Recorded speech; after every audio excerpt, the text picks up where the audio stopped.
This meeting is being live streamed. By staying in this meeting, connect to the consent is being streamed live.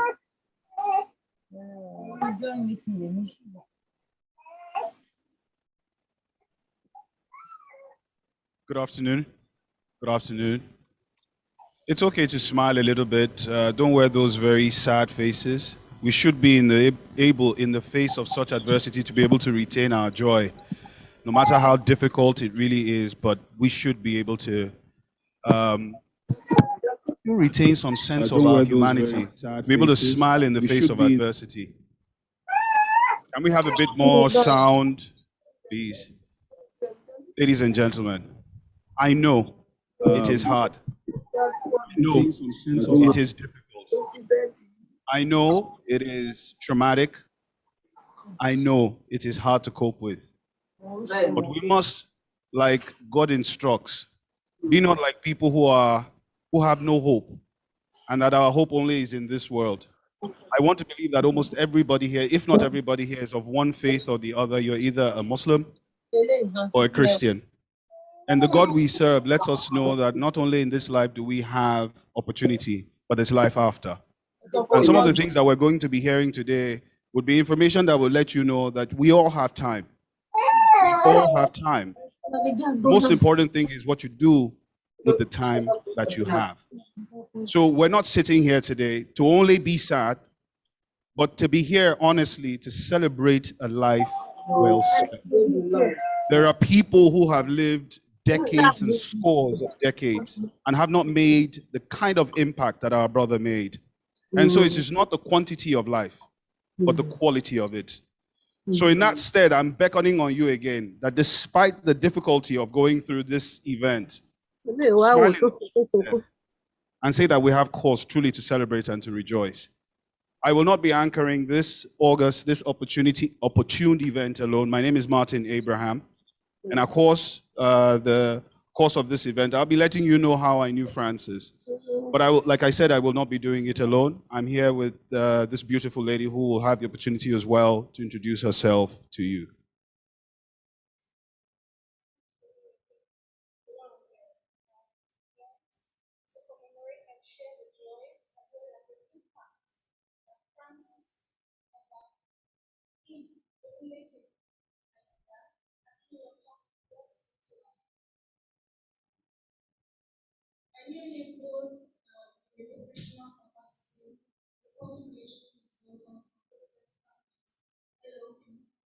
I'm also very privileged to know him as a friend because he was my husband's best friend. Really. For the last 3 years, we were so close that I literally understood the meaning of this new English word, romance. And we've read about it. Other people told me it. I just never experienced it before. But in the life of both of them, I had the privilege, and sometimes I was dreaming to watch both of them really share life together. So for me, making the hospital, shared some beauty with them. So those are the experience because not just has my company lost a very valuable talent, we've really also lost somebody who was there to my family. Yes, we are gathered here to celebrate the life of our brother, a well-planned life. And gathering here, for example, is by his wishes and express instruction. He gave very specific instruction as to what the gathering should be like, who should be at the gathering, what should be said at the gathering. And that really, of course, teaches several people lessons about how well we should plan the time that we have, whether short or long. We are gathered here to celebrate the life of our brother, a friend, a father, our husband, our son, and associate. We welcome everyone here present and urge us to observe a minute's silence in honor of Mr. Francis Oba Anyoda Akinlotan. May we please rise.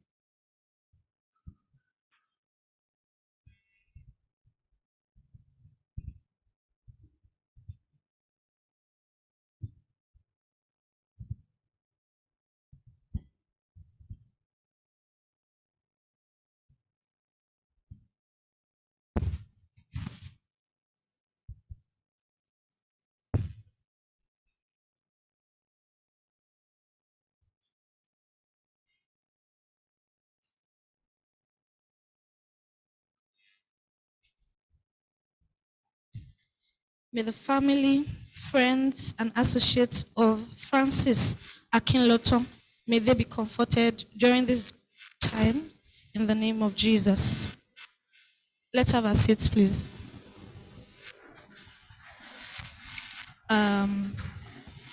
See the direction of life and share thoughts and stories of the life of impact that Francis Oba had till he departed this world. It is my privilege to call Miss Hawa Mohammed to read the biography of Francis King Akinlotan. Please put your hands together for her.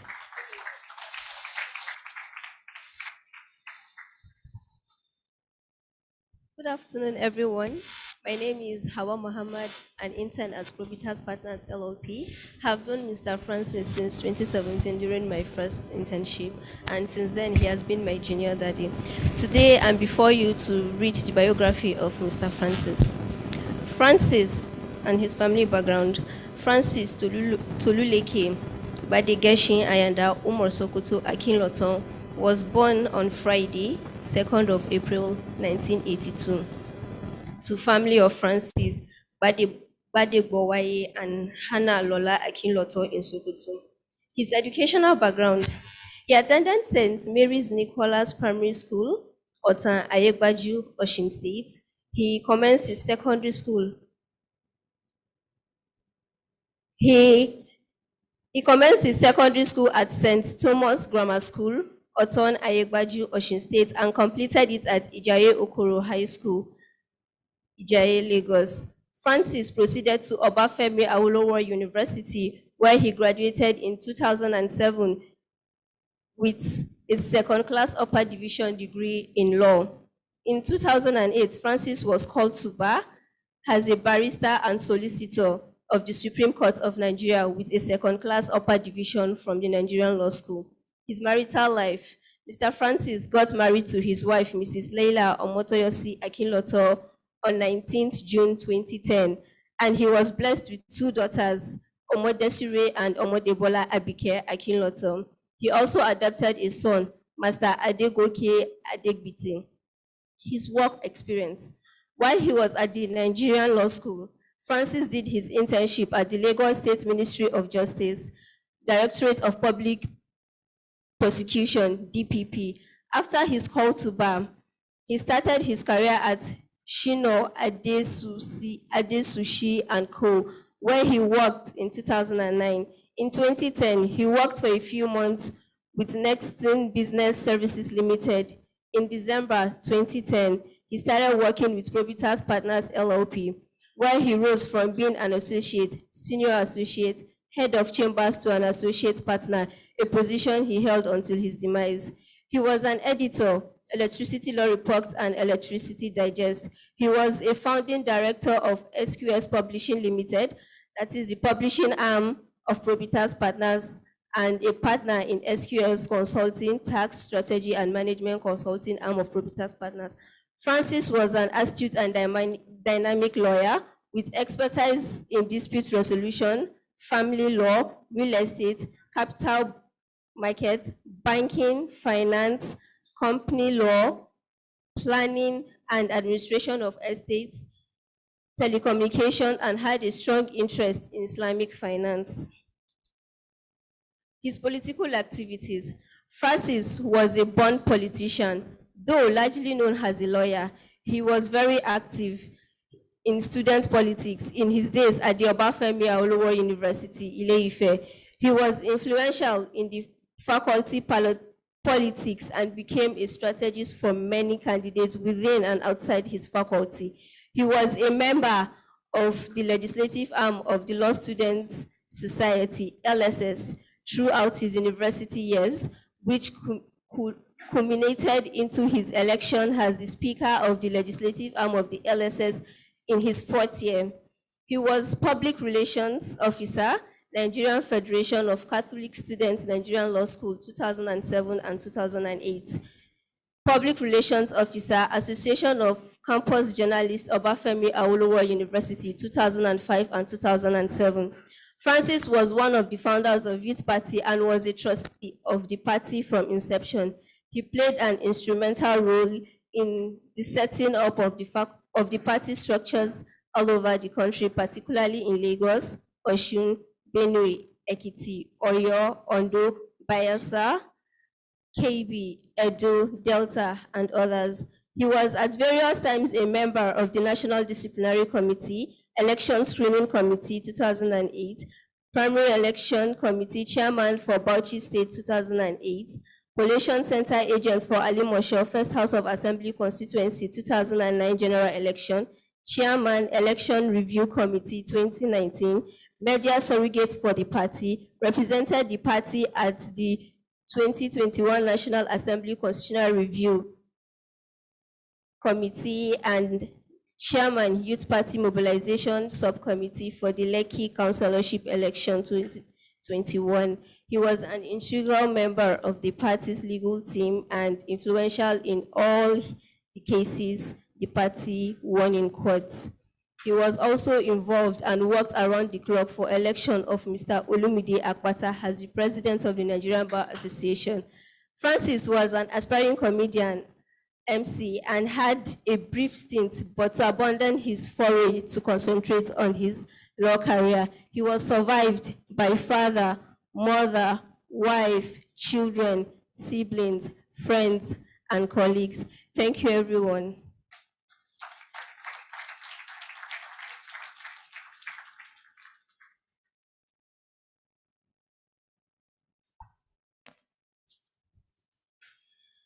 Thank you, Hawa.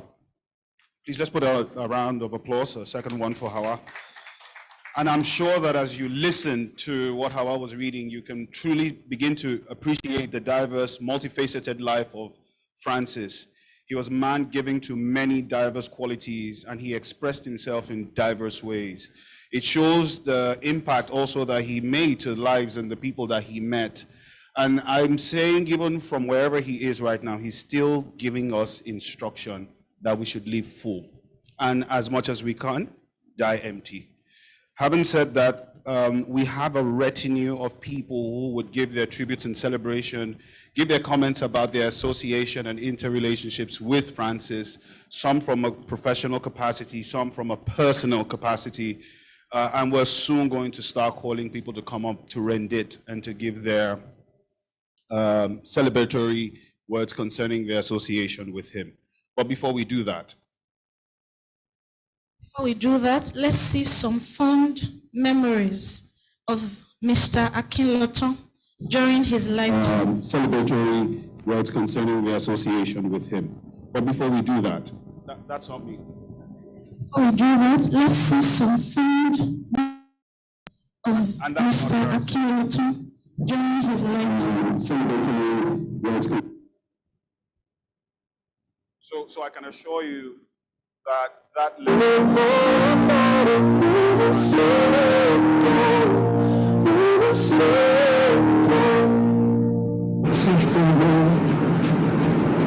gift of love for everything,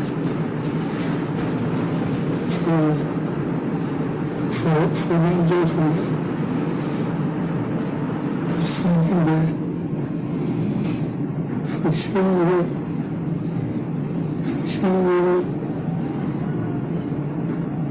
Thank you, love,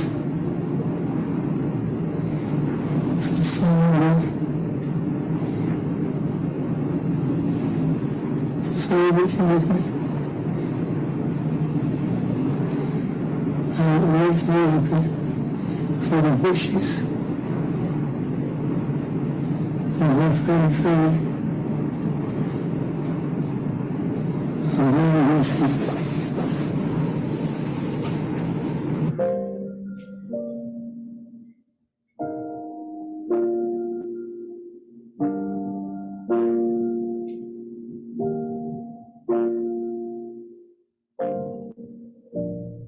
There's been a lot of developments in the electricity sector in the recent time, which has led to a number of rules and regulators for the industry. This sometimes can be confusing for professionals operating in the industry. Hence, you need to understand what the rules are To understand the rules, there's a need to understand what the courts are saying and the disposition of the regulators. This informed the putting together of the electricity law report, which captures the decisions of the courts on electricity matters over the years, as well as landmark decision of the supreme regulator of the electricity sector in Nigeria. It's been a wonderful time compiling the reports, and we hope you have a wonderful time going through it. Thank you. And how to buy one of my two favorite leaders. That's already told. And then we do what we do as a leader. I promise that. When the person has asked, if you don't know what to tell them, they're easy for me to ask me, what shall I say? You know, the people that I promised, I'm not boss. Now, I'm going to give out this diary. Please go and put this diary on the front desk if you want to see that I'm going to take it. Use the camera to come. Hey, Chester.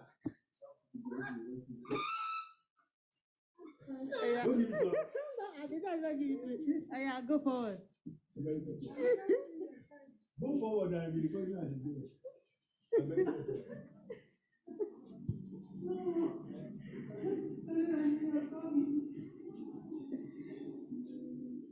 So you see, I'm recording me. Okay. I regret not buying that 3,000 naira for myself quietly and living my life gently.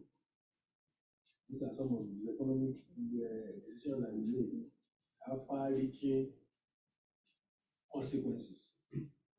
So, I present to you, I'm not happy, but I present to you.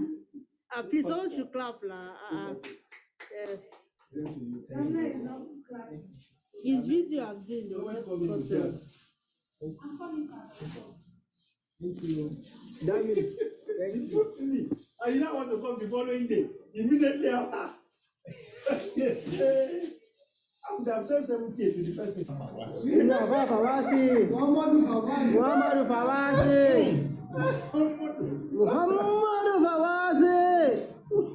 Jawari, lẹ́yìn tí a tún wá sọ pé àfa ńlá ni wọ́n. Wọ́n Gàdáfì. Àwọn bàbá wa ni wọ́n Gàdáfì. Ẹni tó bá rí àwọn àfa Fawasi Muhammadu. Wọ́n láwọn tó bá rí àfa Fawasi Muhammadu lórí ìjókòó. Tó lóhùn òré èèyàn.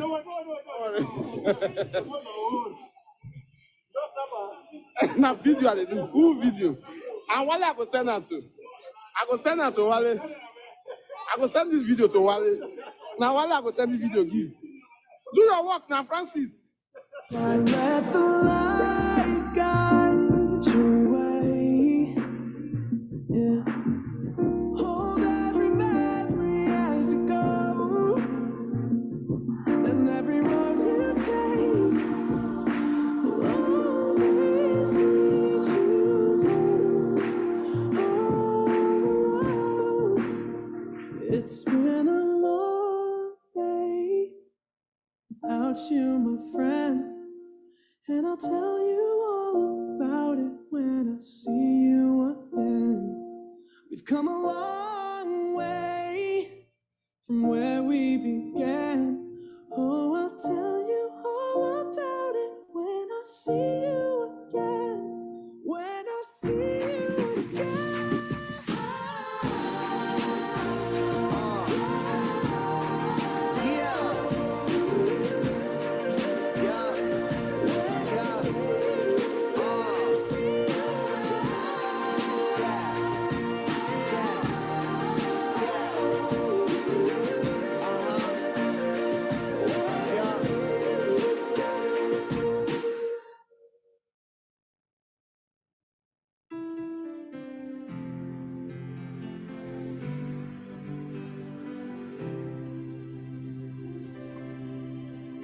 Lay down, my dear brother, lay down and take your rest. I wanna lay your head upon your Savior's breast. I love you, but Jesus loves you best. After you have given about a quarter of your budget as incentive, and a chunk of your budget again is given to the parliamentarians, to go out to borrow. The question is it reasonable? Must we continue to sustain this lifestyle? Must we continue to make Nigerians pay for the lifestyle of our public officers? We think no in the Youth Party. The provision on criminal immunity should be removed. If a governor has committed a crime, he should face the law. We also suggest that the office of the Attorney General and Minister of Justice or Commissioner for Justice should be separated to remove undue influence. And anybody who has been charged to court undergoing any criminal prosecution should not be allowed to contest for the exalted office of the President or Governor. It's a position of trust.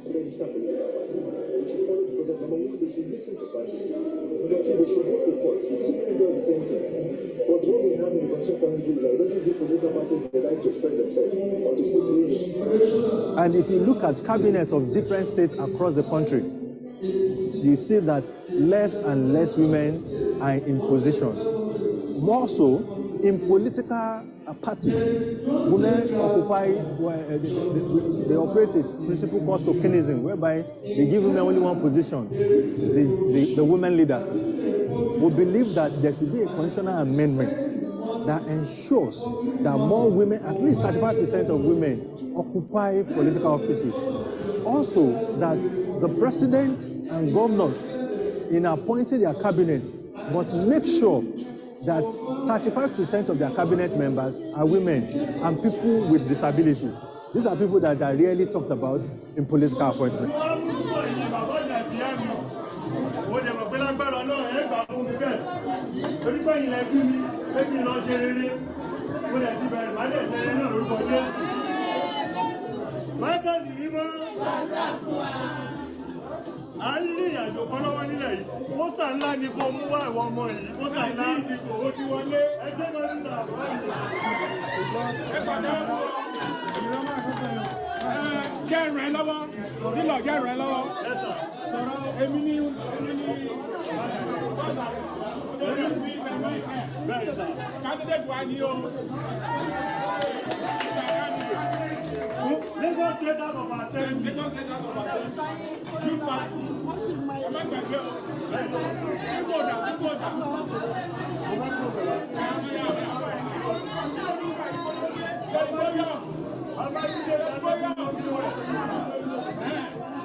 We should move back.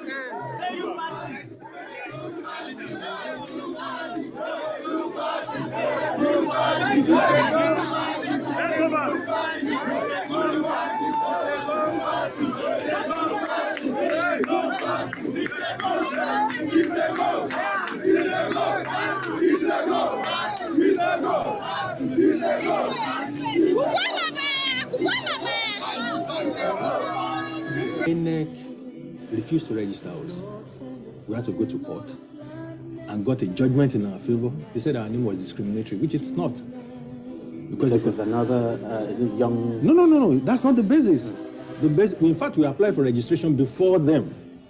The basis was that they said it's discriminatory by section 222 of the Constitution that says the name must not discriminate against a person by gender, by geographical location, by state, by ethnic nationality, by religion, and all that.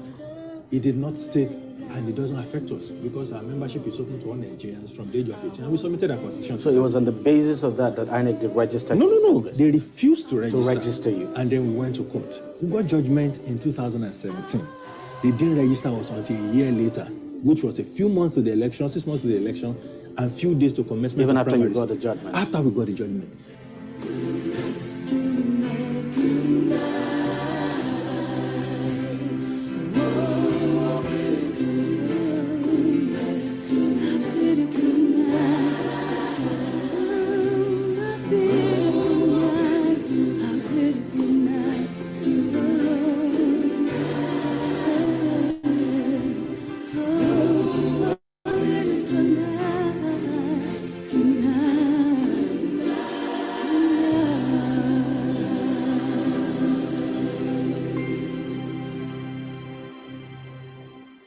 Indeed, it was a life full, well-lived, impactful, and unforgettable. We'll go quickly into the tribute and the stories of impact that Francis had in the lives of the people that he instructed to speak during this event. But just before I call this very important person, who was integral in the life of Francis Akinlotan, I will say that last year when Probitas partners decided to engage a public relations firm, I suddenly got a call. I'm certain that conversations must have happened before then. But I got a call on Sunday evening from Francis on my personal line. Mrs. Olorundero, Wale says I should call you. And I mean, you know how if you are a consultant, you want to have this long conversation and you're explaining to the potential client the things you can do and all of that.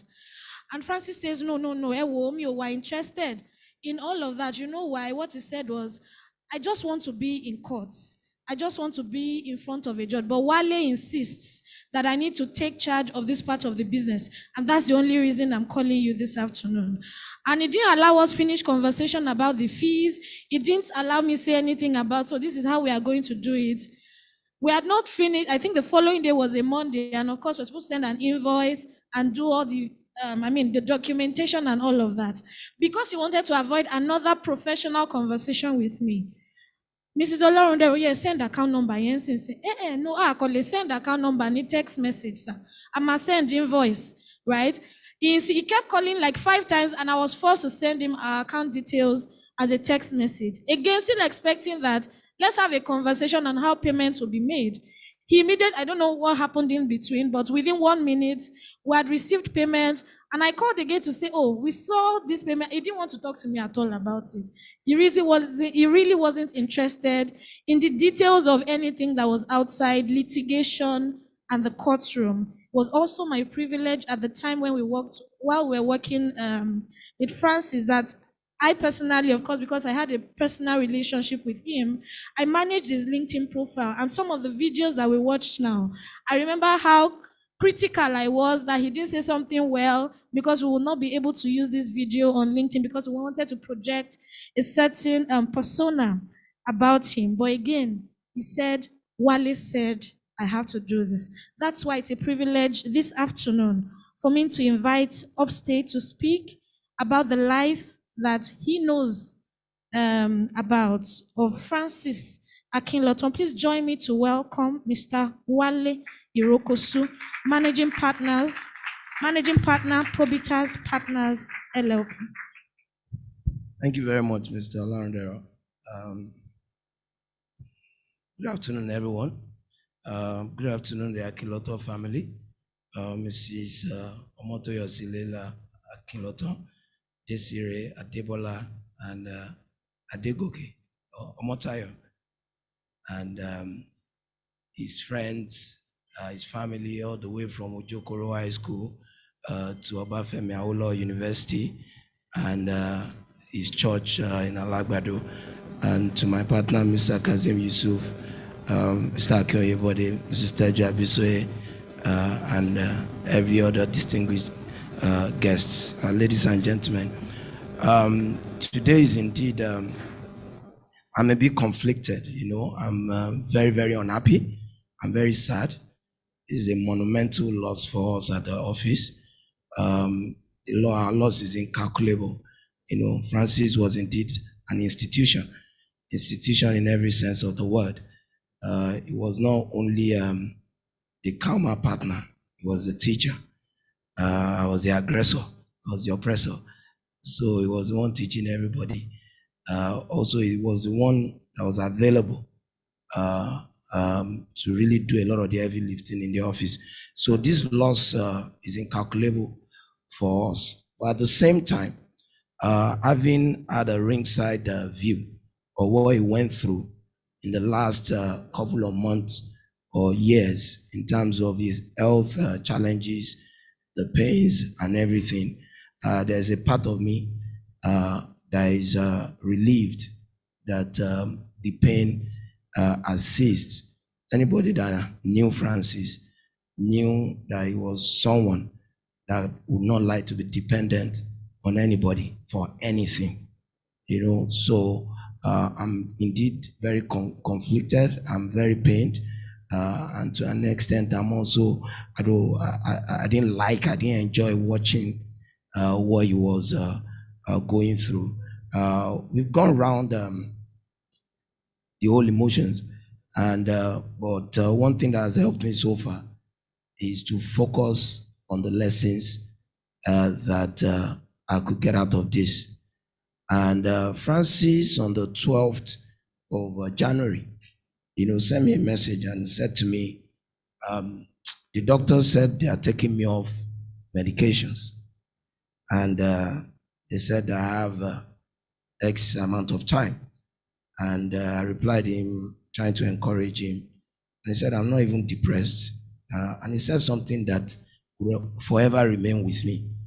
He said, I'm just focused. I'm conscious of the limited time, using the limited time as a resource for good. And I'll repeat, he said he was very conscious of using the limited time as a resource.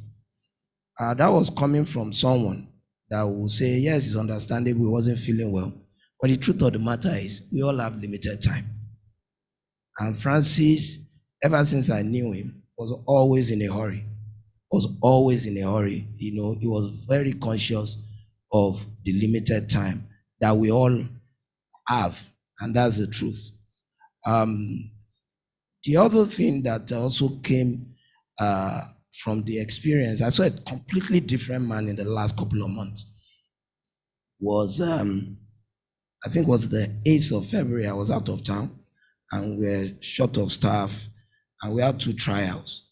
One in TBS, Lagos Island, another one was in Ikeja. And Francis went for both. He had a neck brace, he was lean, he went for both. Throughout the period that we're talking about, at no point did he try to elicit any sort of sympathy, pity. He was sound throughout. He was very courageous, and just like he did everywhere he went to, in the office, LSCTF, anywhere, he would always form a cabal somehow. So when I got back, I went to see him, and I wanted to start seeing him maybe 2-3 times every week. Then it was moved to Ota, and I was getting worked up because I was being selfish. I thought I wouldn't be able to see him as regularly as I would love to. And I called him. I said, do you like the place? He said, yes, I like the place. Yeah, I can move around and everything. By the time eventually I was able to go, I went with one of my friends, Mr. Sheusule, and Francis already had some young boys. I think one was 8. What's his name? Iriola? Eri? Yeah. So they have formed a cabal. So the little man had a way of messing with the TV so that the adults won't be able to watch CNN and Al Jazeera because they don't allow them to watch cartoons. So they were working in tandem with Francis. He couldn't really read his text message or books. I said, what do you want me to do? He said, just send the books. My nephew the point being is every situation he found himself, he made it work effectively for him. He was quite courageous. Every decision up until like 2-3 days before his demise, he was effectively in charge. If there's anything he doesn't like, he will speak up. Another lesson that I learned from this whole experience was how being patient enough to teach people can have so much impact in people's lives. Just reading the different tributes, a lot of people that passed through our office, all over the world, and what they could remember Francis for was that teacher, that man that will follow them to court. He will sneak out of the court and force them to face the judge, and he was also very patient with them. In addition, Francis was one of the most tolerant people. Me and him were like, we were soulmates in a lot of respect. The personal note, when it's Salah, he would be at my mom's place. It was always side by side, ideologically, even professionally, was side by side. I know how we started getting involved in NBA affairs. We were just reading the papers and we saw an interview by Charlie Boy where he was talking about paying the medical bills for his dad, who was a justice of the Supreme Court. And one of the things that occurred to us was these are justices that because of their dignity, they can't complain. It's only lawyers that can step up for them. And ever since then, Francis never looked back.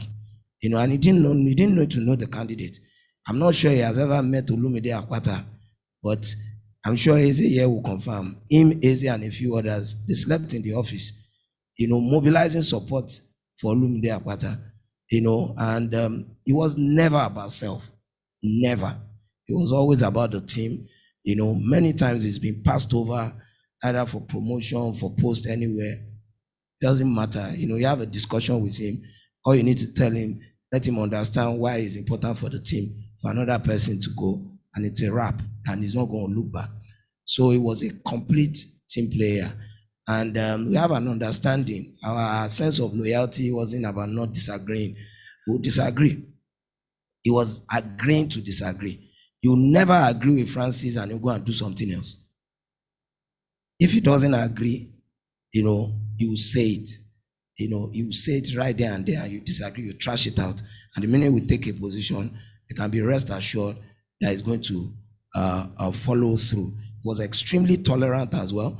A lot of people that we had to battle, either in court, politically, personally. I'm a bit of a black and white person. You just see Francis talking to the people, he's friends with them. He said, this person called me, and I wondered, this person called you. Then you call back, they offer him a brief. You tell them to bring it to the office. They'll say, no, that is for him personally. But Francis won't take it. He was extremely loyal. But there's another lesson there. Narrow down your disagreement with anybody. It doesn't have to spread across everything. And when we are battling those people, he's going all out. He's not pulling his punches, but the minute he is over, is over. When you talk about people being one Nigeria in terms of being very open, ethnicity, religious, which is a big issue that we really have in this country, Francis was an epitome of that idea. He embodied it. He doesn't need to say it. He was born in Sokoto. He reflects in his name. In our office, he's our Islamic finance expert. And he's very happy seeing people saying Salam Alaikum. At home, you may be fooled to even think he was a Muslim. But he was a staunch Catholic.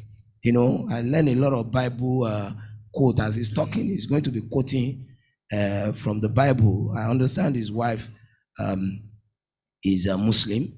It wasn't an issue for Francis. He's very close, whether you are Igbo, whether you're Hausa. Any conversation with Francis, the minute you start with the person is a Muslim or Christian, or the person is Hausa or Igbo, that conversation is lost. There's one politician that me and him, we did pro bono work for We did a lot of work for, just for the cause. The minute that person starts saying anti-Fulani, that was it. Do you understand? There was a total disconnect. Couldn't relate anymore. How can you have a problem with someone just on the basis of their religion or ethnicity? So that was quintessential Francis.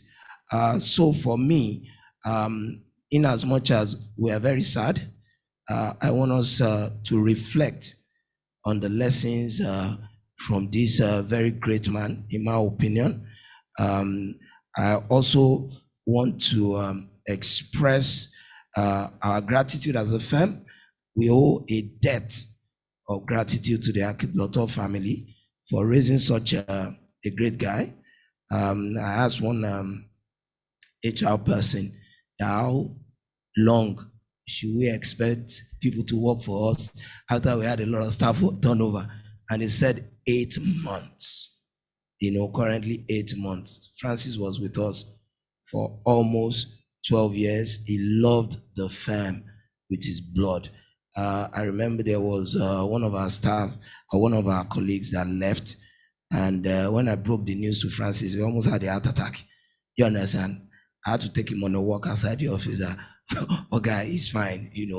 This is going to happen. We're all going to go. Even me, I'm going to go. Nobody wants to die. So that was Francis. Everything was just for the team. So I'd like to say big thank you to Francis. We're sad. We're unhappy. But I'm happy that he's in a better place. He has transcended us. A lot of the things that I was saying, a lot of the ideals that I believed in, a lot of his ways, the way he led his life has become a decree to all of us. And someone said, when you lose someone, you also gain an angel. I want us to look at it that we have a great person watching over us. Francis also tied it up before he left. I think the protracted illness probably allowed us, me in particular, to come to terms with it. I remember when we first discovered that I had this unfortunate ailment, and I spoke with one of my mentors who had a son-in-law that was an expert. And when he spoke to Francis, he called me back and said, Wale, it seems you are more bothered than the gentleman.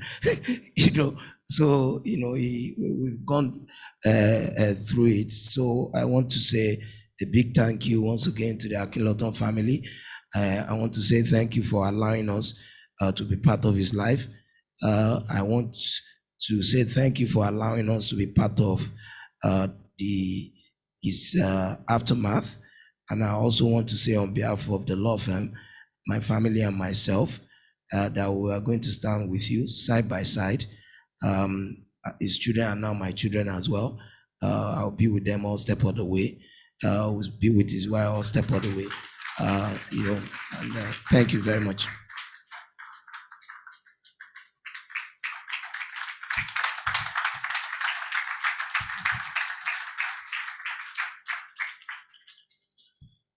Wale, thank you for that.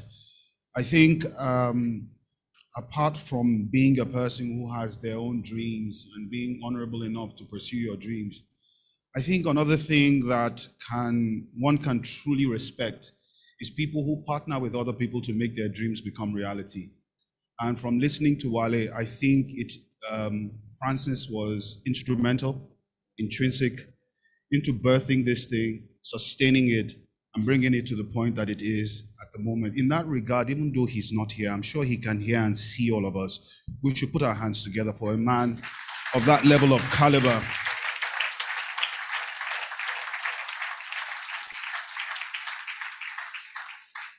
Everybody here, from the moment we're born, the clock is not ticking up, it's ticking down. And one day, it'll be our own time.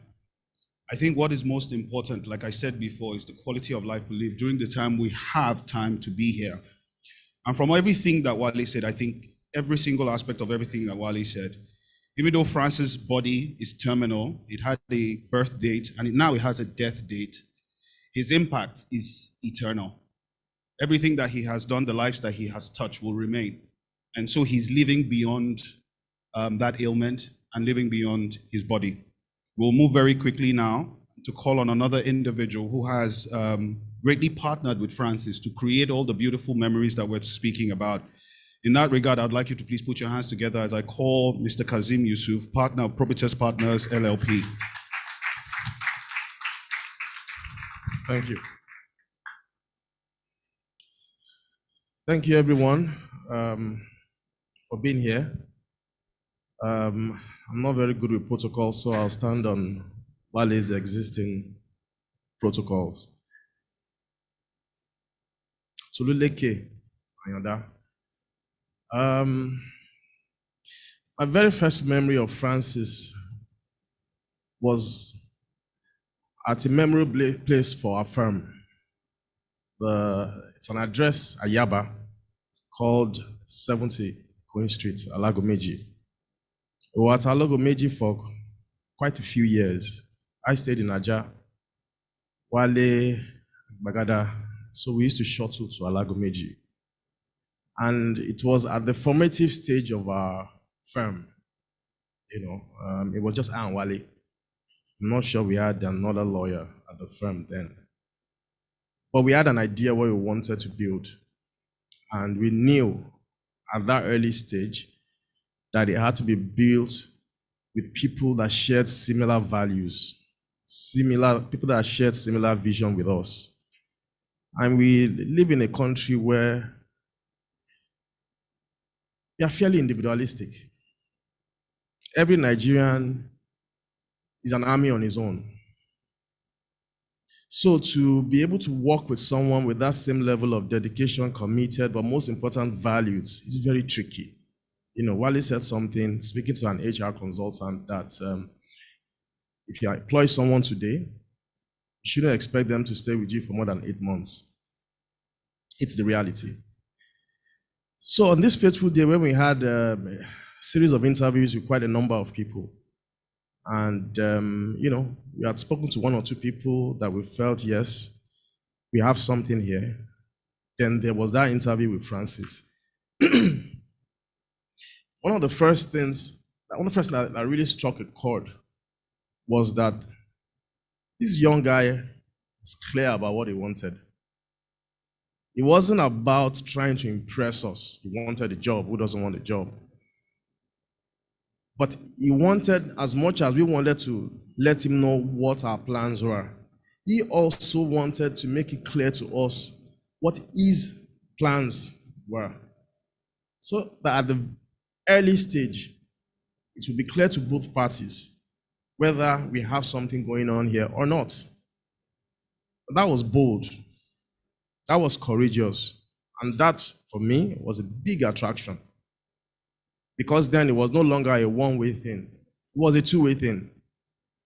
We tell you what we have to offer, you tell us what you have to offer, and what your own needs and expectations are. And one of the things, before that interview was over, I think halfway through, we both knew, yes, this was our man. So we penciled him down. Obviously, there were a series of processes we had to go through. But we both knew. But we wanted to follow the procedure we had laid out. So we told him that, yes, he was the man, that we're happy what we are seeing. We told him what our plans were, and he joined the firm. Immediately he joined us, it was clear that, yes, we had a gem. Most times when you work with people, the first few months, you think, yes, this person is good, they are hardworking, they are talented, but it's not about how well they start. It's about sustainability. It's about not the first 3 months, 4, 5 months. No. Can they keep it up? It's one of the biggest challenges we all have today. Whether it's at work, whether it's marriages, whether it's friendship, it's about, can we keep it up? We can start well. But can we sustain it? With Francis, it was almost effortless.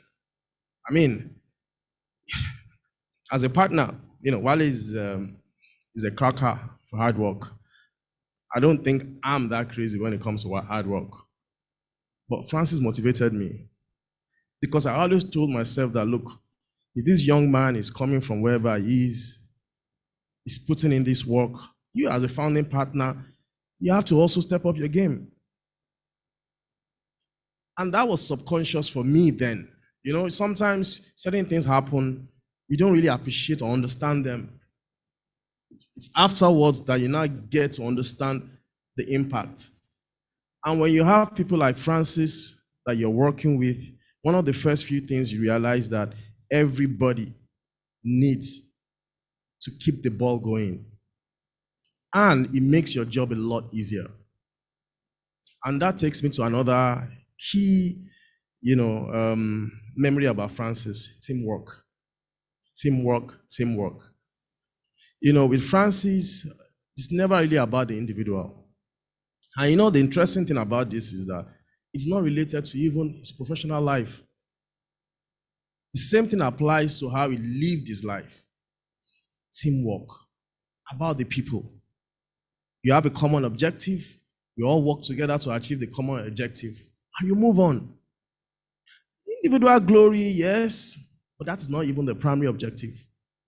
And when you understand the concept of teamwork, it's easier to understand what Wale had said earlier, that with Francis is about teaching, learning.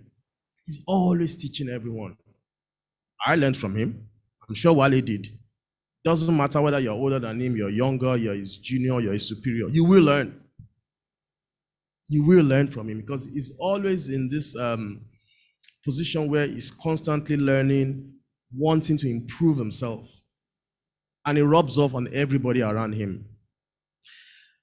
He played a key role in building what we call the Probitas partners' work ethic and culture.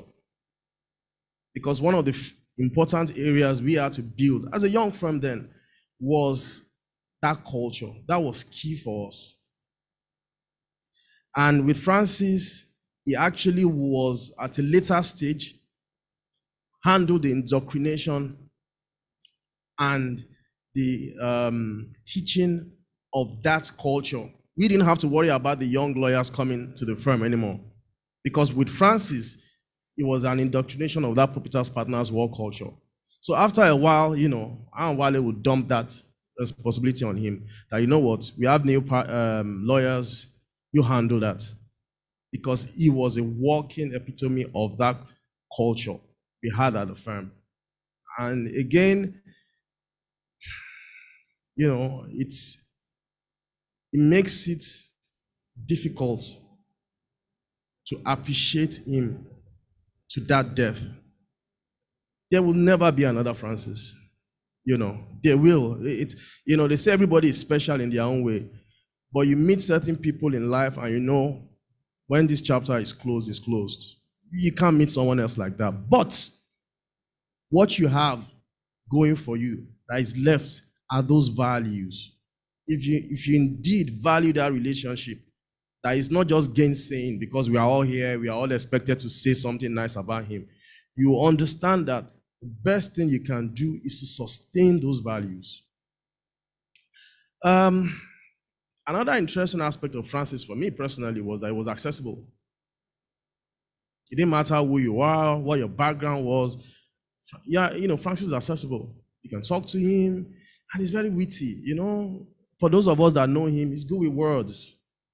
He's very witty, very good with words. And the first thing you understand engaging him is you calm down, you'll be relaxed.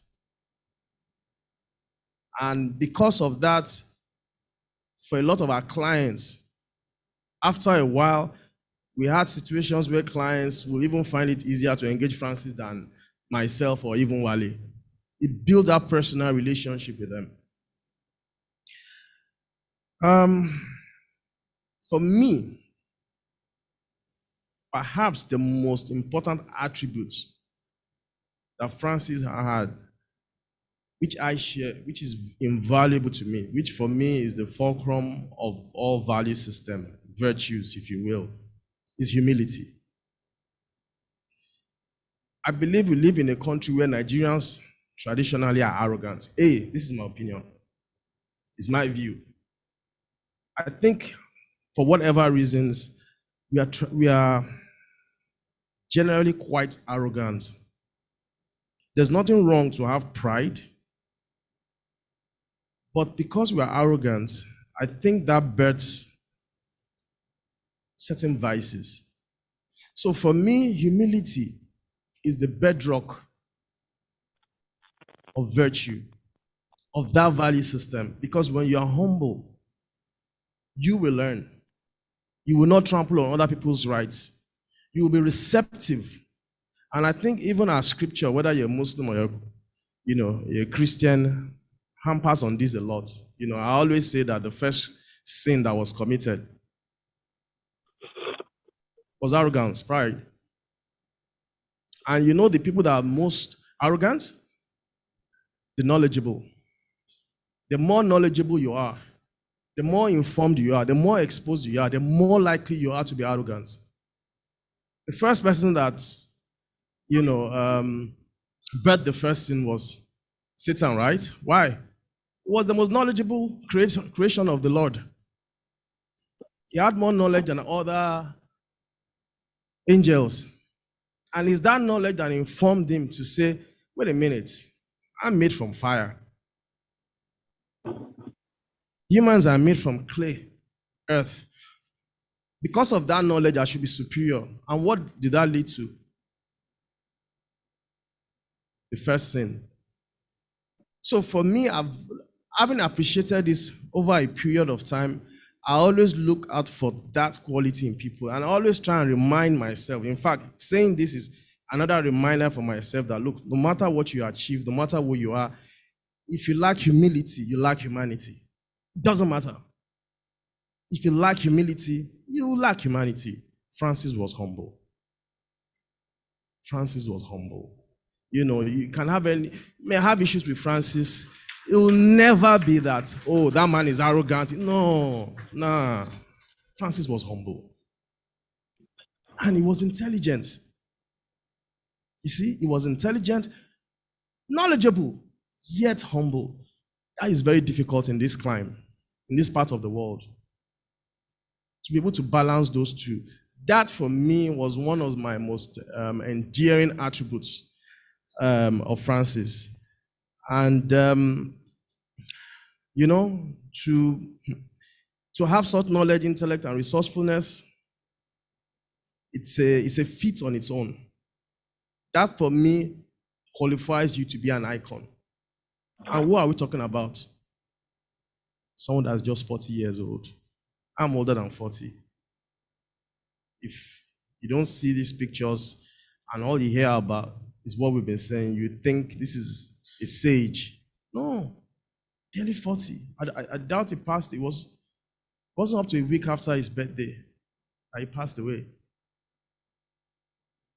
Like Martin said, it's not about the quantity of life, it's the quality of life.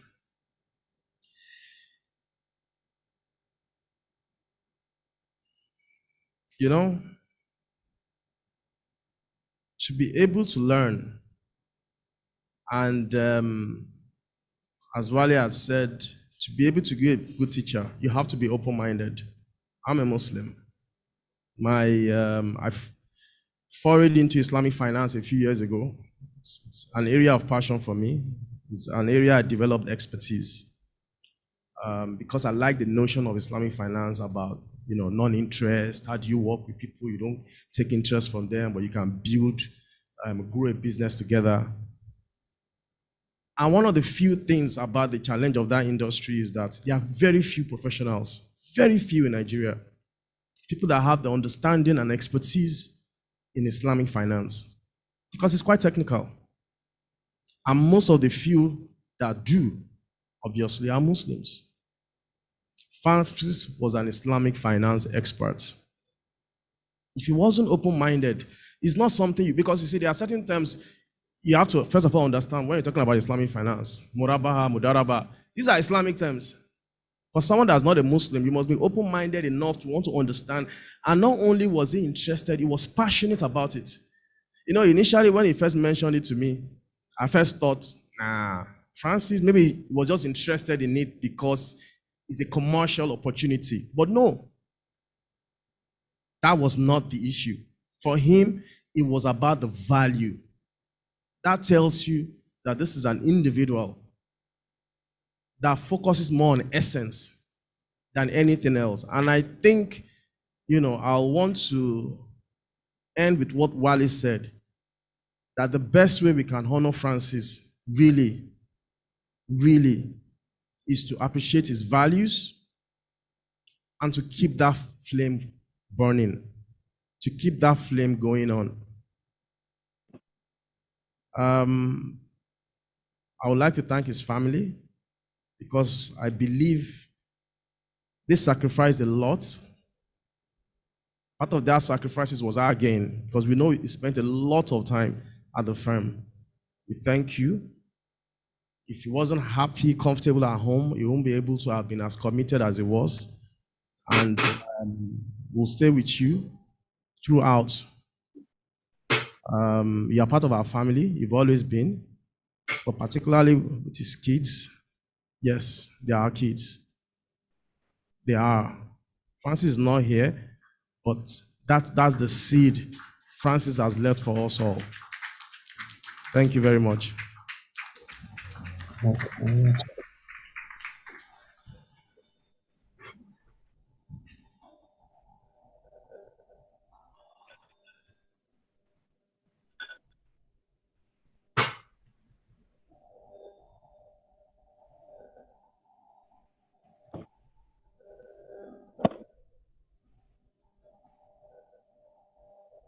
Please continue.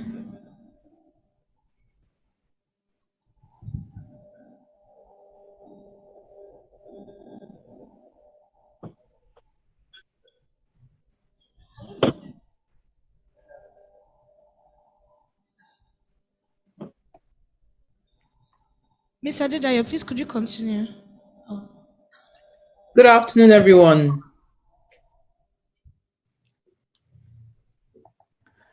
My name is Adedayo Oluwole, and let me start by saying that on behalf of the advisory board for Probitas Partners, of which I'm a member, we stand with the Akinlotans, not just today and during these proceedings, but as Wale and Kasim have said, forever. I also pray that you receive comfort and strength from this very tragic loss. Having an idea or a concept can be very exciting and frustrating at the same time. That is, unless you have Francis in your corner. He caught the vision and he continued to ensure that the project met its objective. And which project am I talking about? It's the Breaking In project, which I partnered with the firm. And really, I partnered with Wale, but it ended up me being partners with Francis. And the project really focused on supporting female prisoners in Kirikiri prison with legal aid. From the start, Francis was extremely passionate about the project. He supported Wale and the team in recruiting other like-minded law firms, often visited the prisons, but he took on a particular case of a young girl called Gift, who was in prison, awaiting trial for years, based on the fact that she was defending herself from an attack. But she was charged with murder, and we found her with no legal representation at the prison. Francis kept on this case for years. He kept me personally up to date. And I still remember the day he called me to let me know that finally, after so much work and effort, that the case has been struck off, that Gift was now free. Even after she gained her freedom, Francis ensured that he monitored her, he supported her. She wanted to learn a trade. He was there just a couple of years ago, 2019. I met both of them at the office and I discussed at length with them. This is what is most striking to me about Francis, his unprecedented, unwavering commitment to do what he says he has promised to do. We're all extremely sad. When I heard the news from Wale, I knew he had been unwell. Wale had kept me updated, but when the news came, I wasn't myself. But I think through, and what is critical here is that we must, even though he's left this lasting legacy, seemingly impossible to shoes for us to fill, we must take away, as Kasim and Wale have alluded to, we must be re-inspired and re-energized to ensure that we're very deliberate about adding value to our immediate community. Once again, on behalf of the Advisory Council for Probitas Partners, we really want to empathize and sympathize with the whole family, let you know when you're not alone, and Francis will be remembered fondly for the contribution, the great contribution, the legacy he has left within the firm, within the Youth Party, of which I'm also on the board of trustees. Take heart, take comfort. And please, please remember that he lived a very good life and he was with us. We could say a proper goodbye to him, which is also very important. Thank you very much.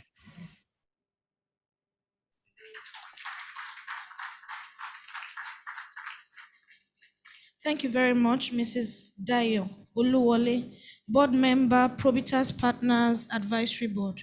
Thank you for sharing your thoughts about Francis Akinlotan.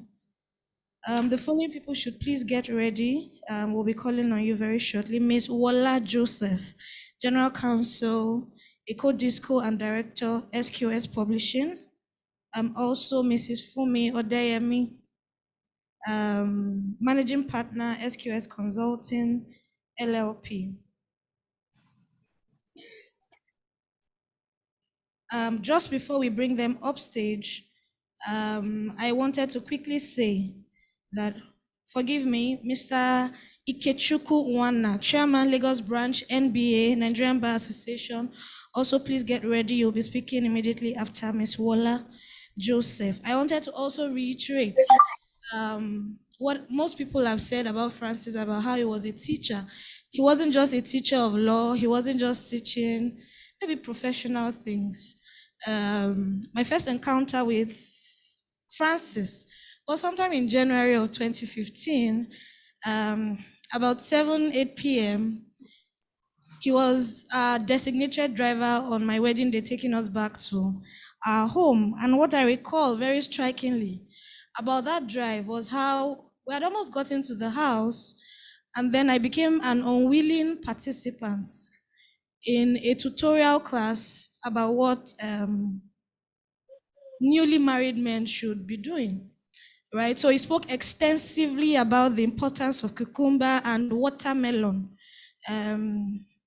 And I was wondering that was the first time, I think, that was encountering this person. So you can imagine that you expect some reticence from this person who, guys can talk like that, they know themselves, but maybe you just consider that I'm a lady and I'm in the car, and maybe I'd never met you before, but it was a very unwilling lesson because that was my business with watermelon. But anyway, he wasn't just teaching about law.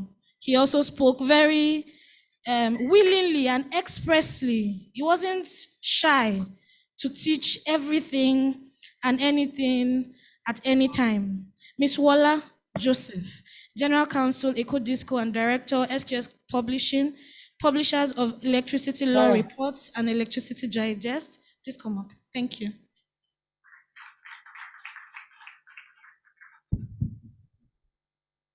Good afternoon, everyone. Good afternoon. I bring you greetings on behalf of the board of SQS Publishing.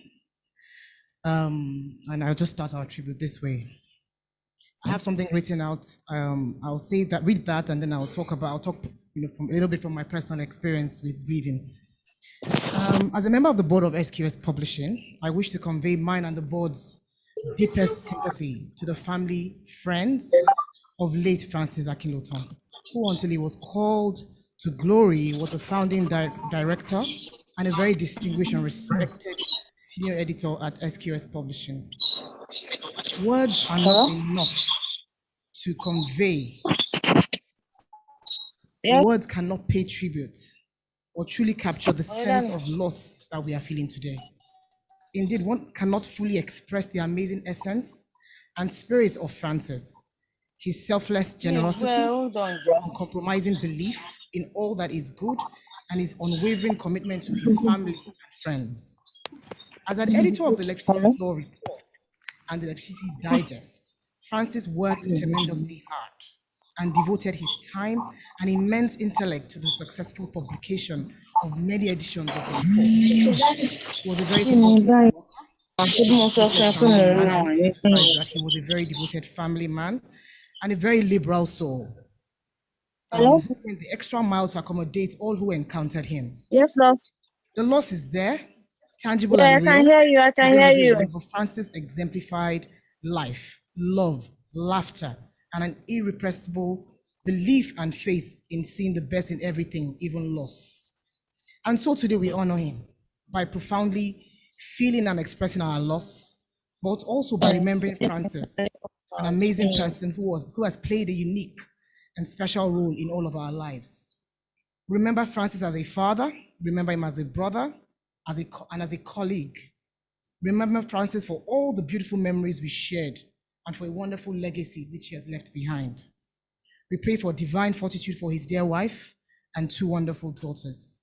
May God Almighty grant you strength as you continue embodying his irrepressible and irreplaceable spirit and energy through this point in time and beyond. I'm quite certain that that's what Francis would have wanted for you and for us all. I mean, reading your tribute, that's Toyosi's tribute, I could tell that she knows that's what he would definitely have wanted for all those who are dear to him. I just want to leave a quick word for Toyosi, and this is particularly important because there's a lot of focus on Francis today, but he's leaving behind a wife, a widow. As a product of a widow, I know how difficult and trying things can be when someone dies. And so I just searched the scriptures for a few words of encouragement for her. And in reading the scriptures, I found that there were a couple of things that God was very particular about when it came to widows. He was very particular about protecting them. He was very particular about defending them. If we read several scriptures in the Bible, you see that there was a lot of emphasis on protecting and defending them. And in fact, God actually laid curses on people who mistreat or maltreat widows. And God actually said that he will continue to protect them. He said he'll be the husband to the husband to the widows, and he'll be the father to the fatherless. And Toyosi, that's my word for you today. I pray that the Almighty God stands with you and stands with your family. I hope he protects you. I hope he protects your lovely children. No harm will come near them. Like I said, I'm the product of a widow. My mother single-handedly raised 6 of us. And so I don't see any reason why these children will not surpass the legacy that Francis has left behind. May his soul continue to rest in peace. Thank you.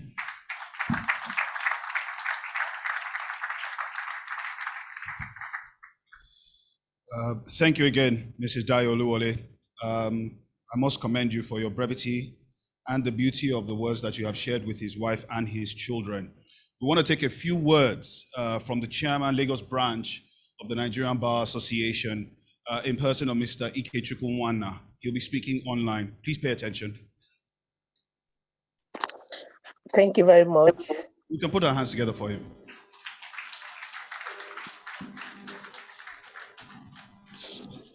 Thank you very much.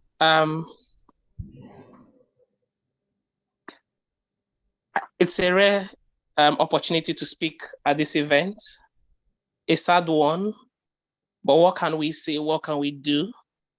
I think it was Nelson Mandela who said that when a man has done what he considers to be his duty to his country and his people, he can then rest in peace. This is for me a way to start this my remark on the life and times of Francis.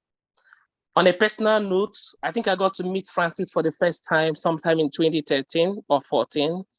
We were both defending various clients at the Federal High Court in Lagos. But the first thing that struck me was that it was a very important and very contentious matter. And Francis was the one representing his client. I knew there were other seniors in Probitas law firm, but I imagined that they would have only allowed him to handle the matter because they had a lot of belief and trust in his judgment and in his skills. And in the course of handling that matter, I realized that yes, he was up to the bidding. He was up to the confidence reposed on him. While we handled that matter, he did his bit very well, very professionally.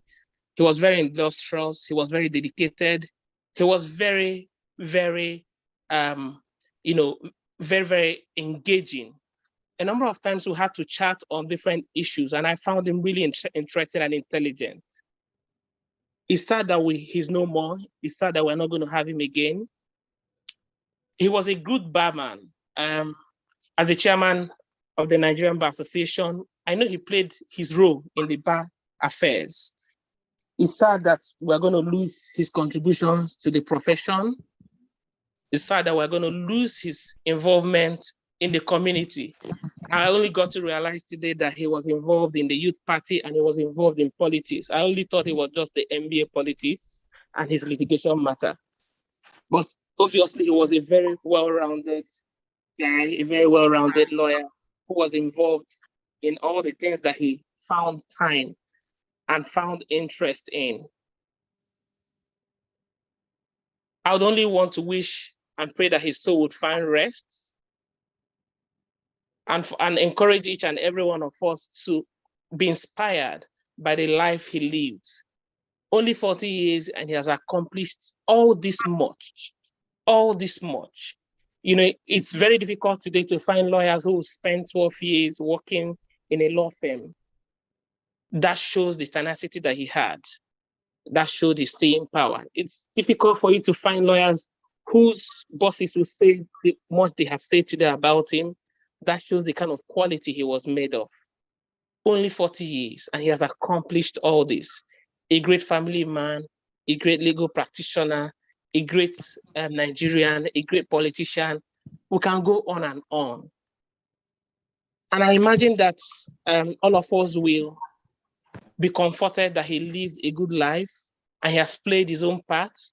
And I think that's why he has considered to go at this point, knowing that he has fulfilled his purpose in time. And we pray that his soul will rest in peace. And for the family that he has left, his wife and his 3 children, we can't comfort you enough. But just know that you are not mourning alone. The entire Nigerian Bar Association Lagos branch is mourning with you, is praying for you, and will stand with you. And we'll keep making fervent prayers for our friend and brother who has departed. And for the law firm of Probitas law firm, Probitas LLP, we know it's a grievous time for you. We know this would leave a very big hole in your practice. We will ask that God will bring other lawyers who would also, will replace the gulf, and that God will help you, the entire team, cope with this loss. And for the Nigerian Bar Association, which is also grieving, we hope that God will give us more lawyers like Francis, who will spend their time in the development of the law, who will spend their time in the development of the legal space in Nigeria. Thank you very much. Thank you, Chairman, Lagos Branch of the Nigerian Bar Association, Mr. Ikechukwu Nwanna. Remit of me, please accept my apologies, Ms. Walla Joseph. I made a slight mistake. Thank you. Now we would call on Mrs. Fumi Odeyemi, Managing Partner, SQS Consulting, LLP.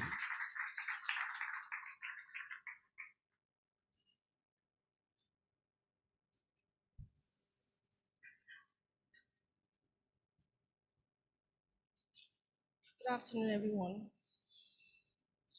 I bring greetings from the board of SKS Consulting. I only met Francis in 2018 when I joined Probitas Partners LLP. It seems like I've known him all my life. Francis was more than my colleague, was a brother and a true friend. Francis and I would talk for hours about everything and anything. I remember when I was hospitalized, Francis would come to the hospital every evening after work. He would sit with my husband, my siblings, and he would encourage them. Francis always had a word or two to encourage anyone that required it. Francis was in and out of my office at least 10 times in one day. He was always checking up on me.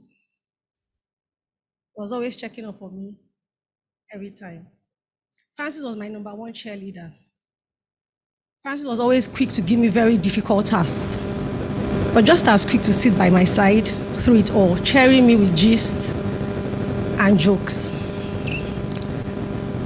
I thank God I met Francis. To say I will miss Francis is an understatement. There are not enough words to describe how heartbroken I am of your loss. But Francis, Mrs. O will miss you. Good night, my friend and brother. Till we meet again at the feet of Jesus Christ. Sorry, Francis. It is emotional. Please put your hands together for her. It is emotional. And very quickly, I move on. I'd like to call Miss Damilola Ogunsoya, Senior Associate at Probitas Partner LLP.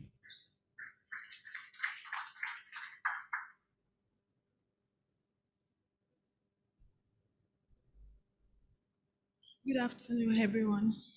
I'll be speaking on behalf of the associates at Probitas Partners LLP. Mr. Akinlotan, as I fondly call him, was not just a partner in the firm. He was not just a boss, he was not just a partner, he was a father, he was a brother, and he was a friend. He lived a fulfilled and impactful life. And on this note, I'm just going to read my tribute. The Bible makes us understand that there's a time for everything, a time for giving birth and a time for dying. Why are we to question God in a moment like this? Unfortunately, as emotional beings, the pain of losing a loved one and the void it creates leaves us so devastated that we wonder whether truly death was part of the plan. This is one of such moments. I never imagined I'll be making a speech like this, not from Mr. Francis Akinlotan. Your death left a seismic effect on me that I'm here to come to terms with the reality that I will not see you again, despite the hopes of getting a miracle. I remember the first procedure you had, coming to the hospital to see you. I was in tears and you were in so much pain. Also, when you told me that you were asked to stop using medication, I was worried, but you assured me that this was all you've been praying for. Perhaps a miracle was on the way. If only I could reverse the ends of time and make wonderful moments ad infinitum. However, I find consolation in the fact that death is only transition. Your legacy and impact have made the life of many forever. Thank you for continually inspiring me and challenging me to deliver excellent and just a good work. You're always watching out for my career growth as well as your persistence in making me a better person. I found a leader and a guide in you. And be rest assured that the light you've instilled in me and that of others will continue to illuminate. Rest on well, Mr. Akinlotan. You will greatly be missed.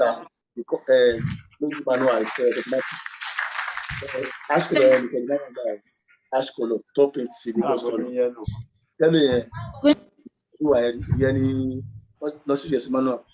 you very much, Ms. Damilola Ogunsoya, Senior Associate, Probitas Partners, LLP. Fatima Abdurrahman, please can you mute your mic? Thank you.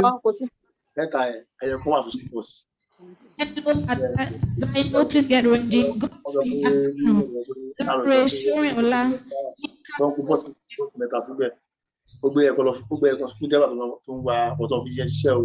Good evening, everyone. It's actually that Francis is no longer with us. remember meeting Francis in 2011. I just got my teeth at Probitas as a new associate as a lawyer. That was called Nigerian Bar. And from the first week I met him, we got along. We used to throw a lot of banters, we exchange cases. We had Mr. Kuda that was get our lunch almost every day. So, I mean, there's barely nothing you can't discuss with him. Francis is so intelligent, so smart.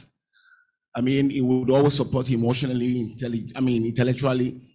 There was a particular day that we had a football match, and we didn't have a goalkeeper. Francis, all his life, never kept the four. I said, guys, you know what? I'll stay in goal. I'm like, guy, you haven't kept the four. How do you want to do it? And truly, he went in goal. He was there for the entire match because our goalkeeper never showed up. I'm thinking, how do you just want to volunteer for literally everything in this life? Really? Francis will volunteer for almost everything. You have an issue, you call him, he'll show up. The first thing he'll say to you, when you call him, just say, Padiafa, Ibolo.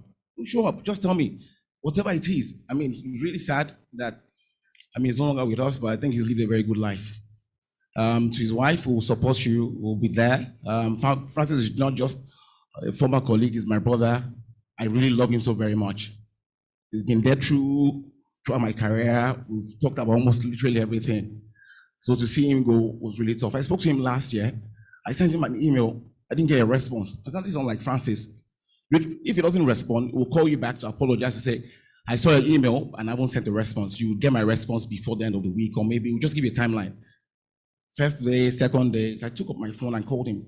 So Francis, I said, Paddy, I'll give my life to Christ. What's happening? He says, not feeling so. He said, guys, stop that joke now. Because we're still talking about some very awkward, having some awkward conversations prior to that time. He said, I've given my life to Christ. I said, guy, leave this joke now. You're always joking. I just sent you a serious email. Okay, we'll talk about that later. I said, Leko, I've given my life genuinely to Christ. So that touched me for me, and I stopped. I said, I paused. I said, okay, tell me what's happening? What's responsible for the material change in the conversation that you are having with me now? And he said, guy, I've not been feeling well. I said, you're joking. He said, I was diagnosed of, he mentioned it 6 months ago. I just went cold. Because literally, I didn't even know what to say again. I said, Francis, I'll come and see you. I picked my phone, called my former boss, Mr. Rokos, and said, sir, Francis said he wasn't feeling well. I'll try to come and see him. And generally, I got there, saw him, Mr. Rokos was there, his PA was there, Mr. Tony Bello, and I saw him, he was in good spirits. He didn't even look defeated. He was in good spirits. We had conversations. He said, encourage me about other things. I said, okay, guy, I'll come back and see you again. We'll keep this conversation going.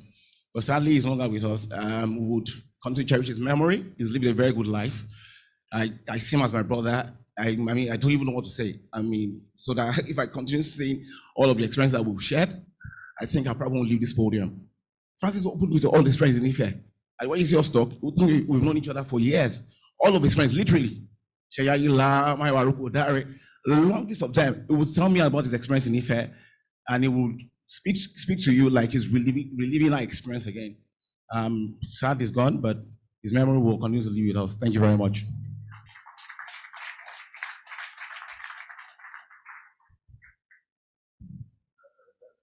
Thank you, Leko.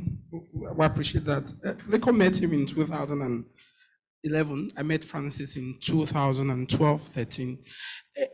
For a man of many words, saying few words about Francis will not really do justice, but I will just tell us about a particular lie that Francis told me in 2013. Basically, the only lie he told me.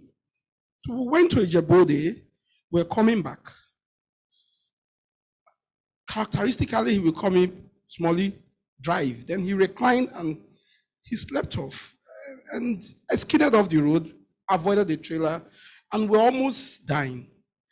And this man just woke up. Went on the bush, he woke up, looked at me and told me that I should not worry now. No worry. And now only good people go quick die. And me and you say, we're not too good like that. So don't be scared. We're not going to die. And I was still in the bush, and the next thing I saw him, before I even came back to the road, Francis had slept off.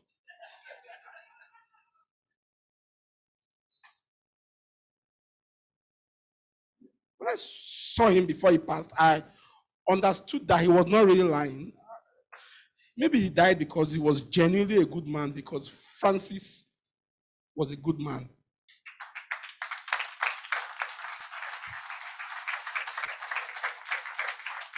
There are a few of his other colleagues who are online. We'll take 2 minutes from Jeffrey Adonu.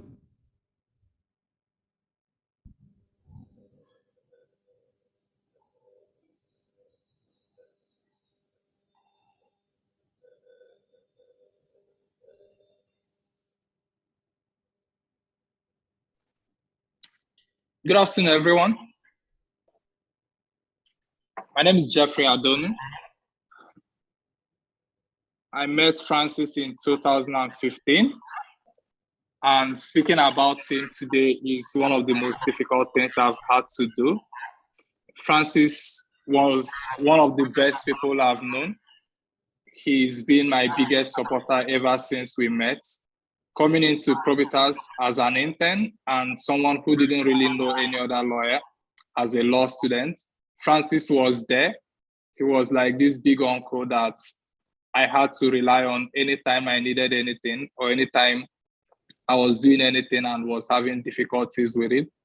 Francis, even after I qualified as a lawyer and returned to Probitas Partners, Francis dedicated his time, he dedicated his resources to actually see that I became a better lawyer, and not just a lawyer.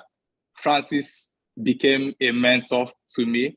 He was this big friend that I could always go to for anything, whether it was work, whether it was family matters, whether it was just something about the Catholic faith which we shared together.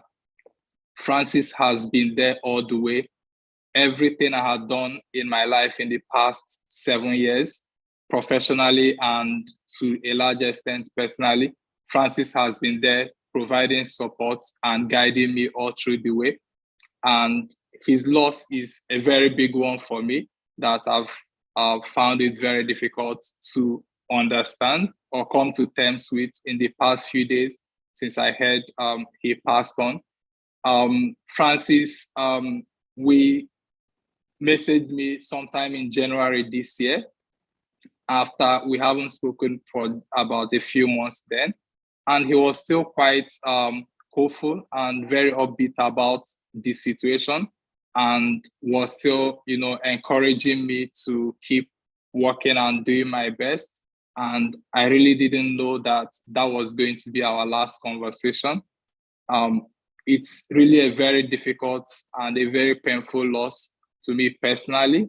And I will continue to pray for his family and continue to wish that God will grant you, his close family, the strength and the grace to bear this irreplaceable loss. Thank you.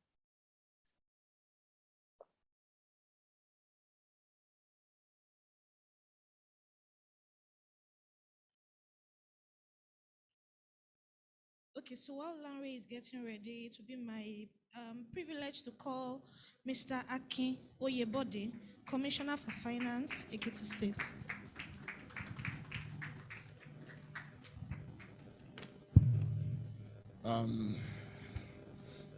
I think I struggled through writing a tribute for Francis, struggled greatly through it. But I found in Theodore Roosevelt's very famous Citizenship in a Republic speech a paragraph that I thought quite brilliantly described the legacy of the man. And I thought I'll just share that paragraph, which quite eloquently describes the way I saw Francis live his life. And it says, the credit belongs to the man who is actually in the arena, whose face is marred by dust and sweat and blood, who strives valiantly, who errs, who comes short again and again, because there is no effort without error and shortcoming, but who does actually strive to do the deeds, who knows great enthusiasms, the great devotions, who spends himself in a worthy cause, who at best knows in the end the triumphs of high achievements, and who at worst, if he fails, at least fails while daring greatly, so that his place shall never be with those cold and timid souls who know neither victory nor defeat. I met Francis at the Lagos State Employment Trust Fund.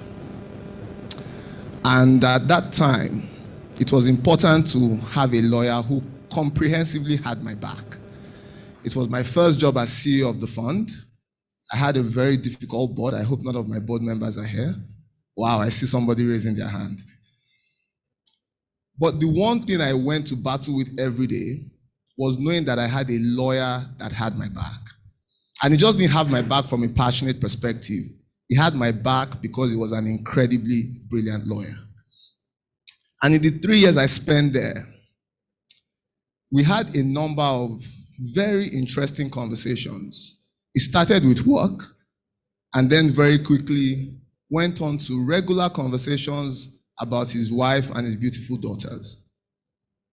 And I remember particularly one episode where I had just lost a friend of mine.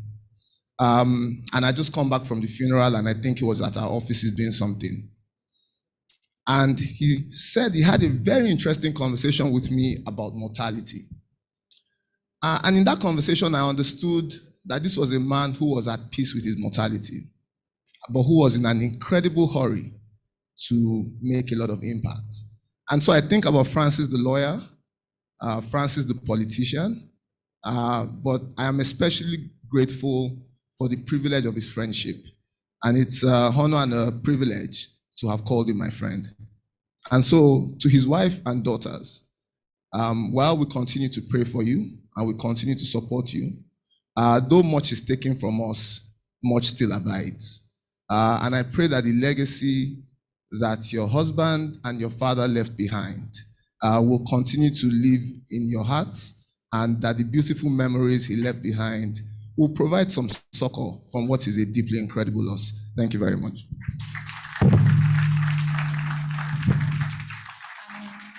Thank you, Mr. Akinlotan. We'll now call Mrs. Teju Abisoye, Executive Secretary, Lagos State Employment Trust Fund.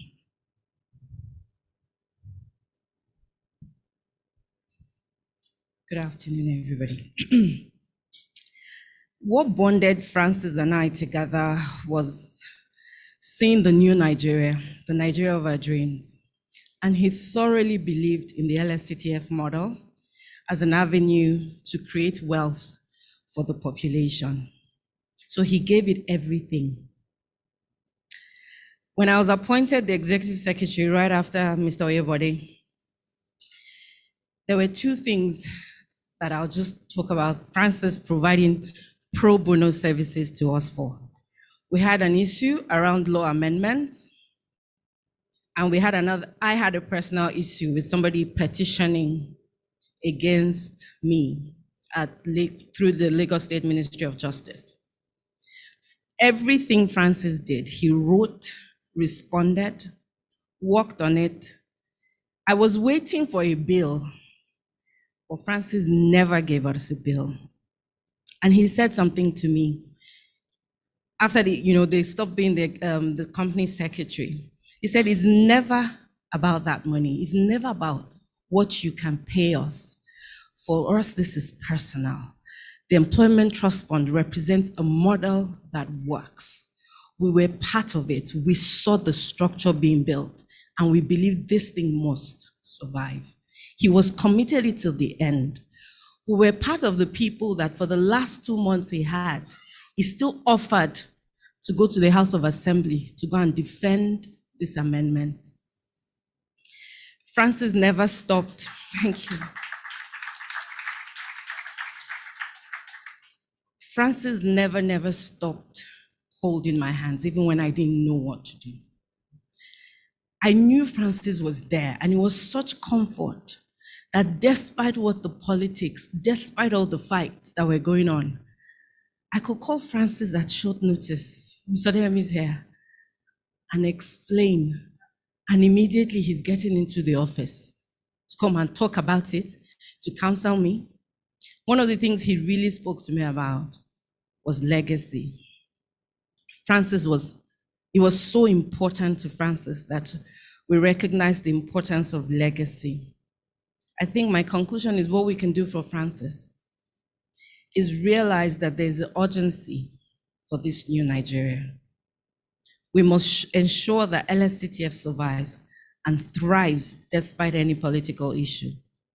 My prayer is Adesire, Adebola, Adegoke, and Ms. Akinlotan. We will see the Nigeria of our dreams. Thank you very much.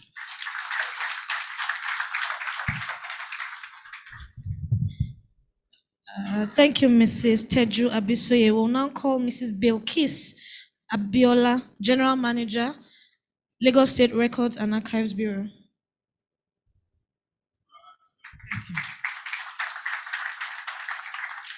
Good afternoon, everybody. It's such a sad moment for us to be here. I also met Francis while I was a board member at the Lagos State Employment Trust Fund. And it was my first time being on a board, so I was very, very nervous. And Francis always made a point, to come and greet me. And like Wale said, he would say, Aji, assalamu alaikum. And he would always say hello to me, in the morning, during breaks. And that really helped me to just calm down and, focus on the trust fund. Francis was also very tolerant. Like Akin said, we're a difficult board. And there were moments when, Francis could have lost his, cool, but he was always very calm, very kind, very selfless. To his family, I want to say my deepest condolences to you. As a Muslim, I believe that, Francis died during the month of Ramadan, the holy month of Ramadan. And we all believe that the gates of hell are closed during the month of Ramadan. So I want you to believe that your father, your husband, your brother, he has gone to a wonderful place where he will feel no more pain. Thank you. Thank you, Mrs. Bilkis Abiola. We'll now call Mr. Kayode Agbola.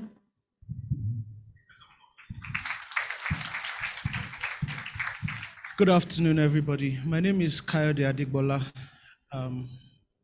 I didn't realize that I would be doing this for my friend so early, so soon. Francis was my friend. We met professionally, but he was really, really, really my friend. If Wale is a rapper or a hip-hop man, Francis was his R&B. So Wale's aggression was often complemented beautifully by Francis's patience, Francis's forbearance. There's nothing like such a partnership. Francis was very, very, very generous. Generous in his counsel, generous in his moral support of all forms, generous in his energy, as you can see with Youth Party, electricity law reports, and also very generous with his intelligence. And for me, what I take from that is that Francis knew that he had so much in him that he needed to leave with us before he left. And therefore, I am comforted, and we should all be comforted in the fact that Francis lived a life worth remembering. On a personal note, Francis really made my work and my life easier. I took it on myself as an executive assistant and chief of staff to protect my employer, including sometimes acting as a bodyguard, but generally to protect my employer and ensure that external stakeholder matters were well looked after. And so when I say that Francis made my work easier, he really looked after a lot of those things for me. I will never, ever, ever forget, and I'll always be grateful. Finally, and most importantly, to Toyosi, Desiri, Debola, and Adegoke, please be comforted by the wonderful memories of your husband and father. He spoke of you all with all the glee in the world. And I'm sure that where he is advocating for you. He's praying for you. His spirit lives with you. His legacy lives forever. And to live in the hearts of those who love him, he will continue to live forever. He will never die again. Thank you very much. Thank you, Mr. Kayode Agbola. We'll now call Mr. Shegun Adeni for his tribute. Please, a round of applause. Good evening, everybody. My name is Segun Adeni. I know Francis on a number of channels. I know him as a member of staff at Probitas. I know him as a member of Board of Trustees and founding member of the Youth Party. And I know him as an Osun State indigene and a personal friend. I found him, there are three qualities that I found very admirable amongst many others that everyone has spoken to. Francis was consistently matured in the way that he expressed his views. He demonstrated integrity in everything that he did. I think the last time I spoke about Francis, I had seen his name being as a representative on a company that I wasn't sure about the relationship. And I reached out essentially thinking Francis was doing something on the side.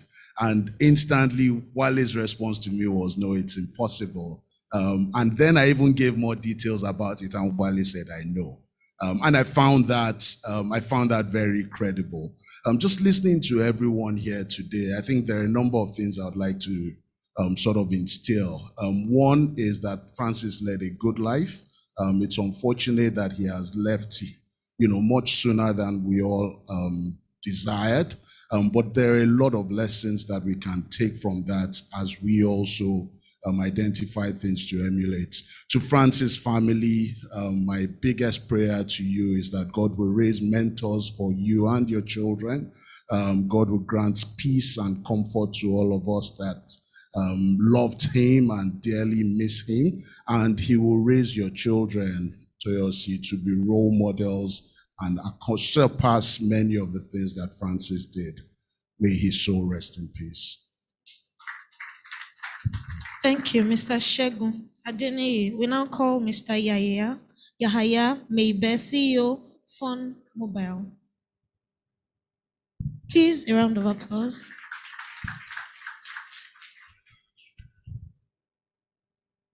Good afternoon, everyone. First of all, my deepest condolences to the family, to Francis' wife and children. May the Almighty grant you the strength during this difficult period. I sort of started interacting with Francis in 2011, I think. We were a client of Probitas Partners, but we still are. We worked with a lady called Madinat, if I'm not mistaken. And then Francis took over her when she left dealing with us. One thing about Francis is that so we bonded immediately, because of politics and Nigeria, and whenever we have meetings with Francis, we would spend about an hour or 2 hours sometimes talking about Nigeria and the issues, and I'm a student of the social sciences. So it was an instant bonding with him. And one thing that always stood out, Francis was the conciliatory one, but he also had its sharp shoulder sometimes. Sometimes I would, we'd have a case or a problem, and maybe he would say, okay, let's sue them, or I said, no, look, let's calm down. So he had that as well. So he was a well-rounded person, actually. And one particular thing about him was that he took a lot of interest in what you did as a client. And if we had some product we're trying to try out or trying to diversify into some adjacent service, he would say, okay, let's set up a workshop. And you actually bring a couple of lawyers to my office, and we schedule something every 2 weeks, once a month, and have discussions. And you could see that he was a very genuine person. And and then the youth party, and amazing during the campaigns for the youth party. And he actually he dragged me into the youth party, and I became a member. And imagine all the places he went to. Tafawa Balewa local government in Bauchi State, some corner of the country that I've never heard of. That is his drive. That is what, for me, that's what stood out for him, with him. So it was a very shocking news. I actually didn't know about his ailment. I knew he had a couple of absences once in a while. And it was very shocking to learn about his passing. May the Almighty grant you solace. May He grant you strength.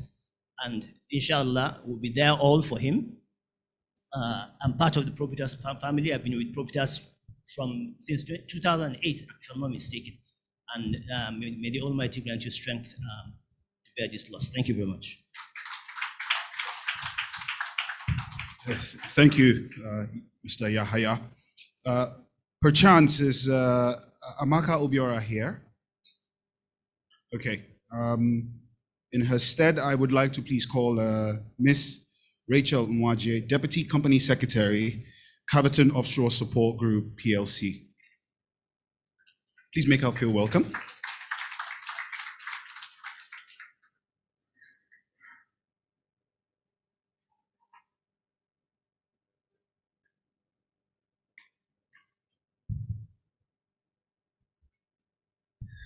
Greetings, everyone. Mrs. Akinlotan and the family, the children. First of all, I'm going to read a tribute from Caverton, from my group chairman and the board of Caverton staff. On behalf of the board, management and staff of Caverton Offshore Support Group, I extend our most sincere condolences on the passing of your associate partner, Mr. Francis Akinlotan.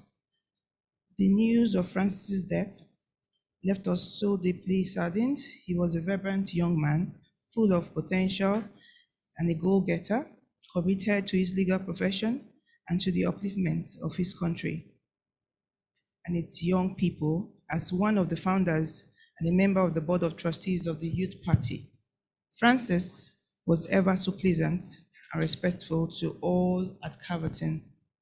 I would forever remember him as diligent, dedicated, and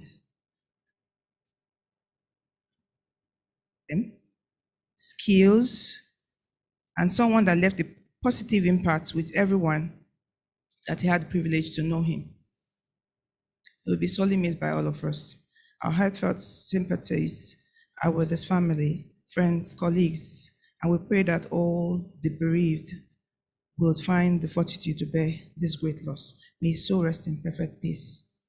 Amen. Yours truly, Caverton Offshore Support Group. And now I'm going to speak personally. I think I met Francis sometime in 2010 through Mr. Francis Akinlotan. Francis was a very, very dear friend. He was very nice. I remember back then when myself, Francis, Medinat, then Probitas partners, and Elo,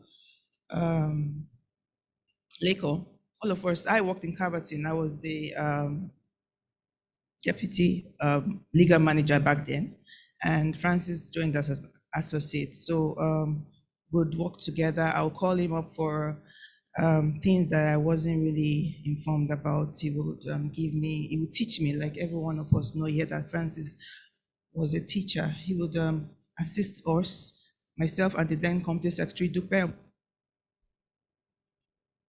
review our letters that we wanted to send out to clients. You know, Francis, please help me review this letter, and then he would do that without any complaint. He was always there for us. Apart from the work relationship that we had, you know, he was always there to, whenever I called him for personal issues, legal matters, and even personal matters, he would be there to guide you, to guide me. He would be there to offer his advice, and without even asking for a fee or whatever, he would be there to do it as a friend, as a colleague.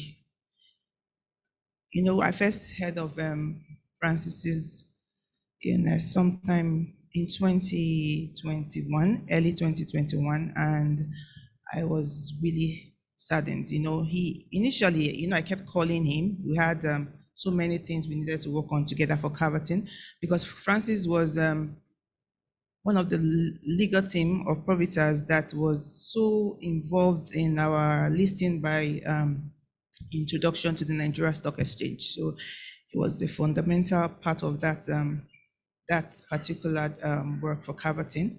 And so I would call him up to ask him for follow-ups on our purchases of aircraft and all that. So there was this particular time we kept trying to reach out to Francis, myself and my the company secretary, and we couldn't get to him. But eventually, when we did, he said he wasn't feeling well. You know, so I probed further, like I will always do, and then he said, he told me what it was. I was really sad about it, and I kept following up. Sorry, I kept following up, like checking on him and all that. As at that time, though, he was better. That was 2021, earlier on, and then all of a sudden, again, saw that you know, had to still go back for more procedures and all that. I decided to go and see him sometime end of November or December. I prepared myself that I was going to go there to encourage him, tell him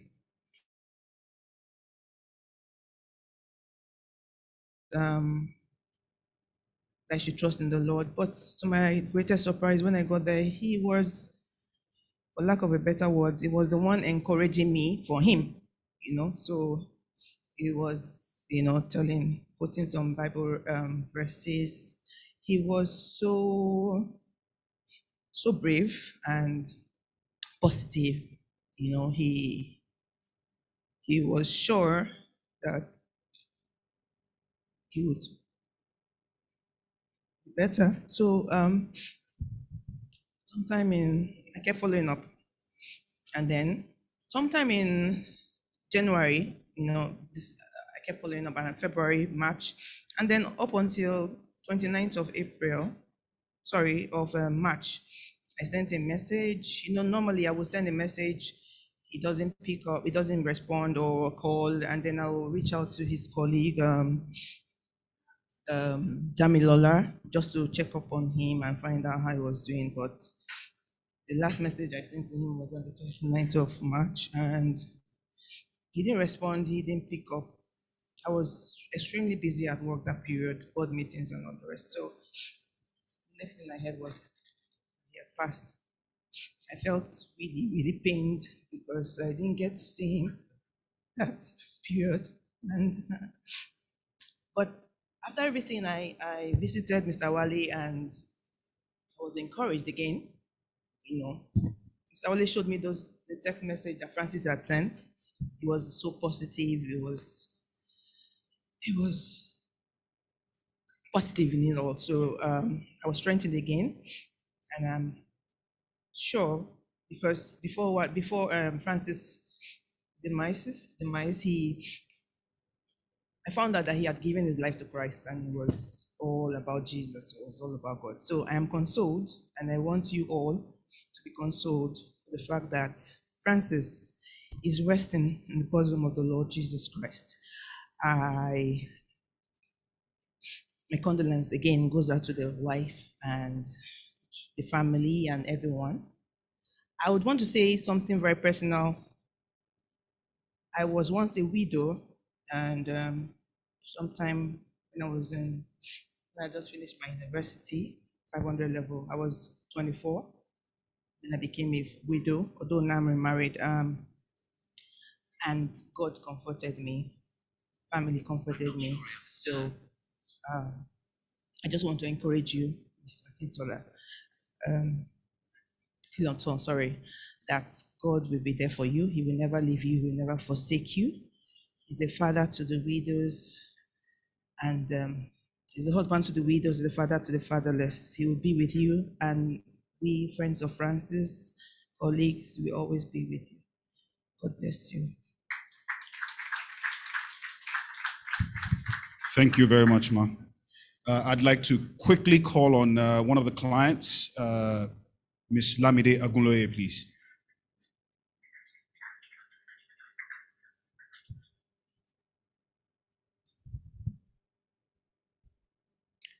Good afternoon, everyone.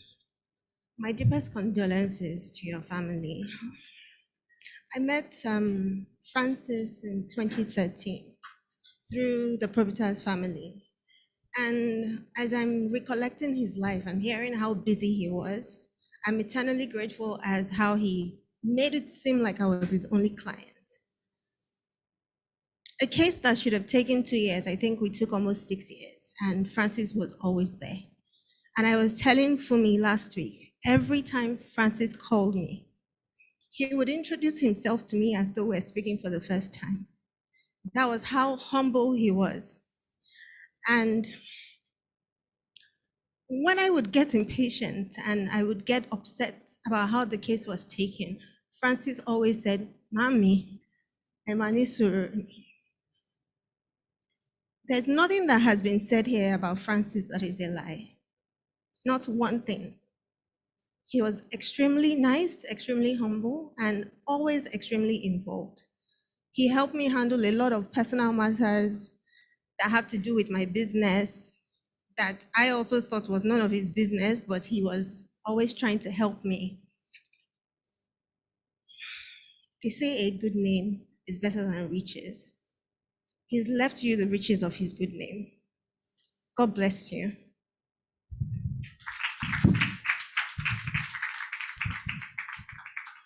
Thank you very much. I am well informed that Francis specifically asked that someone should speak from the youth party.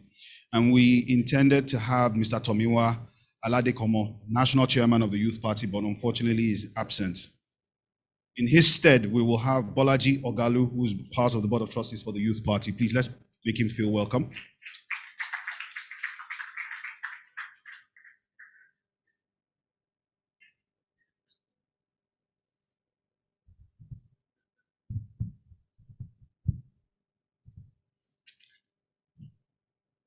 Good afternoon, everyone. My deepest condolences to the family. And I know Francis personally. He had always been like a father to me and a real role model because he understood the essence of what Nigeria, as Mr. Wale had mentioned earlier. Before I go further to talk about his personal, my personal relationship with him, I'll just speak on behalf of the party chair, Mr. Tomiwa Aladekomo, and I will just read his letter of condolence to the family. On behalf of the Youth Party, please accept our deepest sympathy and sincere condolence on the loss of our beloved brother, Mr. Francis Akinlotan. Mr. Akinlotan was a devoted, beloved, and essential member of the party. The impact and the importance of his work for us cannot be underestimated. He traveled the country tirelessly, working as an organizer on campaigns and speaking on our behalf. He fought for us in court, advocated for us in the press and privately, and was an exemplar of the desire for democracy and progress in this country that the party represents. He was a strong advocate of our ideology of expansion of the democratic space and equality of opportunities in basic education, health, and housing, as well as the embodiment of one Nigeria. Being an individual with ties and friendship all over the country, we are deeply saddened by the loss, and we pray you find the strength and the faith to ease the pain in the fate of this great loss. Be uplifted by all pleasant memories of our beloved brother, father, colleague, and friend, and this would comfort you during your time of grief. Be of good courage as you face the days to come, and may the love and peace enfold your mind and heart. Mr. Tomiwa Aladekomo on the party chair. So I'll just speak personally. As at the time where we were starting the party, I was still an undergrad, right? I was very young. I'd not known a lot about party formation, but I knew about the essence of what this country ought to be or where we should be. And I started working with Mr. Wale Rokosu, and Mr. Wale Rokosu was very particular about how we should model the party and what the party should look like. And I because of that, I was working very closely with Mr. Francis and working on some of the important documents for the party, the constitution, and trying to meet up with the INEC registration at that time. And one thing that struck out for me, particularly for Mr. Francis, was how selfless and humble he was throughout the whole process. I was young then, but he would always call me aside to say, oh, this is how you do it, this is how you arrange this. And even times where I would behave in a certain funny way, he will always call you aside and say, oh, this is how it's done. And after that, he will crack a joke and we are laughing and everything is fine once again. The first time I met Mr. Francis was in 2014, around that time. And one thing that I also note about him was authenticity. He was authentic all through the way. He was never pretentious in any way. How Mr. Francis is in the day, that's how he is in the night. And I'm grateful for that, because in today's world, we don't find people who are that authentic. It is sad that we are losing him at this time. Like I said, he only stayed 40 and lived 1,000 years. He had 1,000,001 stories to tell every time. He's always talking about his experiences in the north, in church, in courts. And I'm a lawyer too, and I had the privilege of going to court with him in for some matters. And there was a way he always announced his appearance in court. Fantastic. And if the court is noisy, everyone stops to listen to what he has to say. Very profound, very intelligent. And I pray that God comforts his family. Thank you very much. Thank you very much for that tribute. So now we move on to this other part of the program, call some friends and of course his family, who again is specifically instructed that they should speak at this event. It's my privilege to call Mr. Abiodun Ismail Agbalaya, his friend.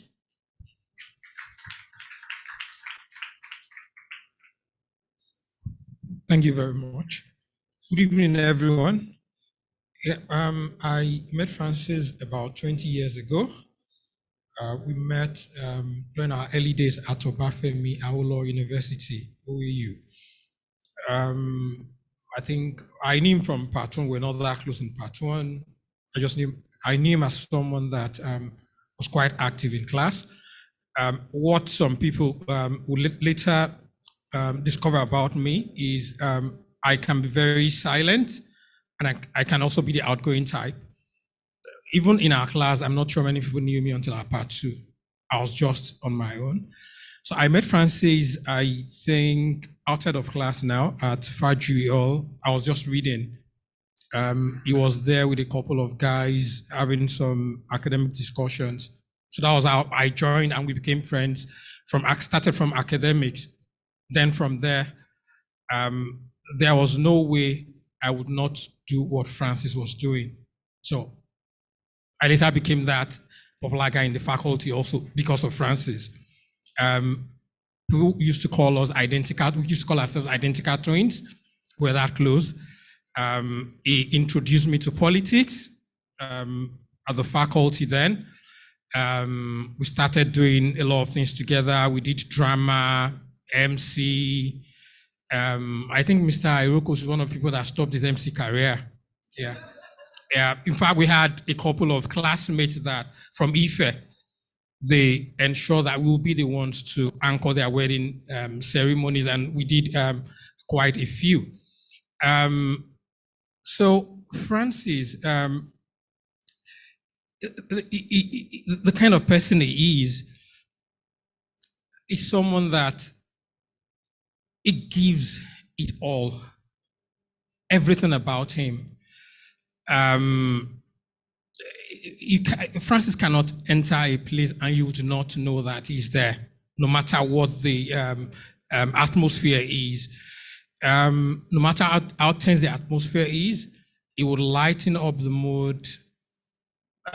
He has a way of connecting with people. He was quite good at that. Of course, we should explain how influential he ended up being in the Faculty of Law as a student. Politics, there was nothing happening in LSS politics without Francis.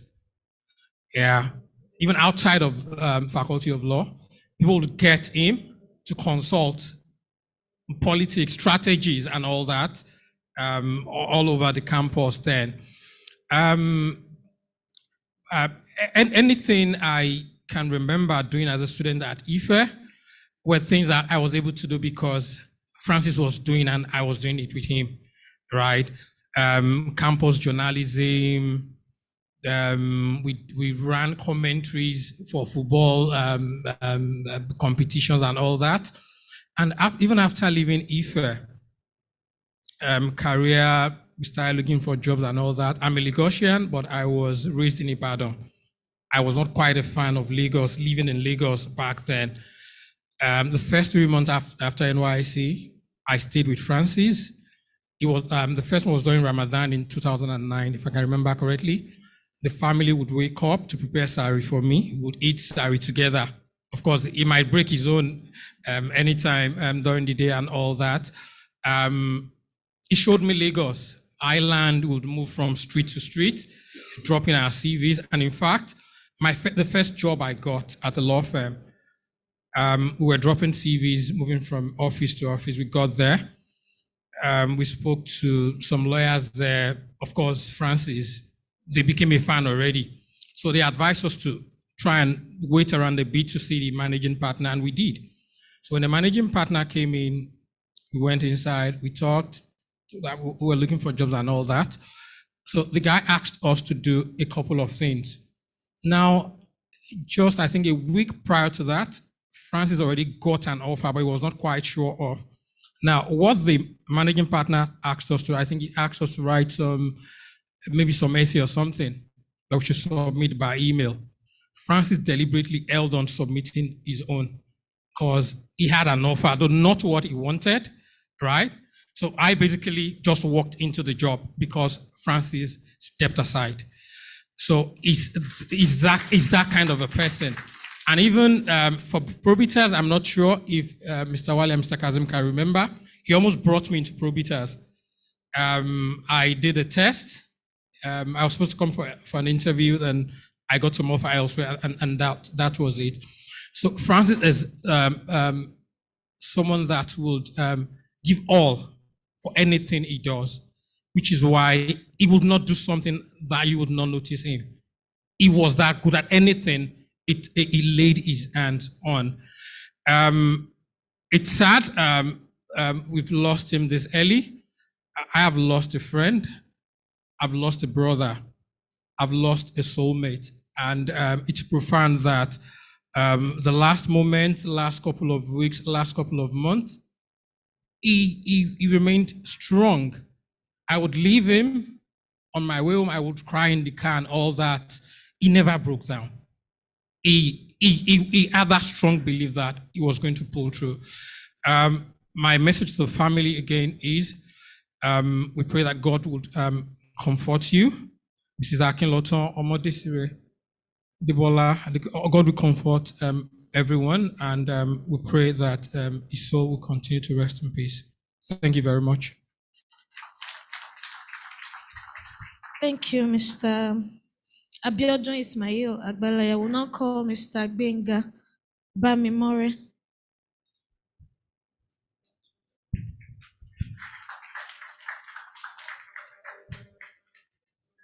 Good evening, everyone. Good afternoon. It is a privilege to be in the position to help. That was what Mr. Francis said to me when I came back from law school and I came to their office to thank him and Mr. Wale for their support. I'm an orphan.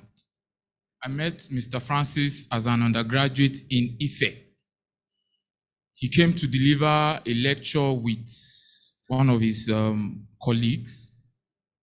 He spoke. After he had spoken, after the program, I approached him. I said, my name is this. I'm from Otan Egbaju. your name is quite popular in my hometown. I want to confirm if you're also from there. Immediately, Mr. Francis, abro me. I didn't understand how he was able to, transform from that Lagos big lawyer that spoke to us to my kinsman. The dialect, everything, above me, it was instantaneous. Mr. Francis was a gift that kept giving. Time, money, mention it. He had this thing about him. If you go to his office, you imagine how is this man able to maintain a very cordial, friendly relationship with his colleagues, junior colleagues, support staff, and still command so much respect. There's this experience we had that stands out. After COVID, shortly after COVID, I would follow him to his office and come home with him.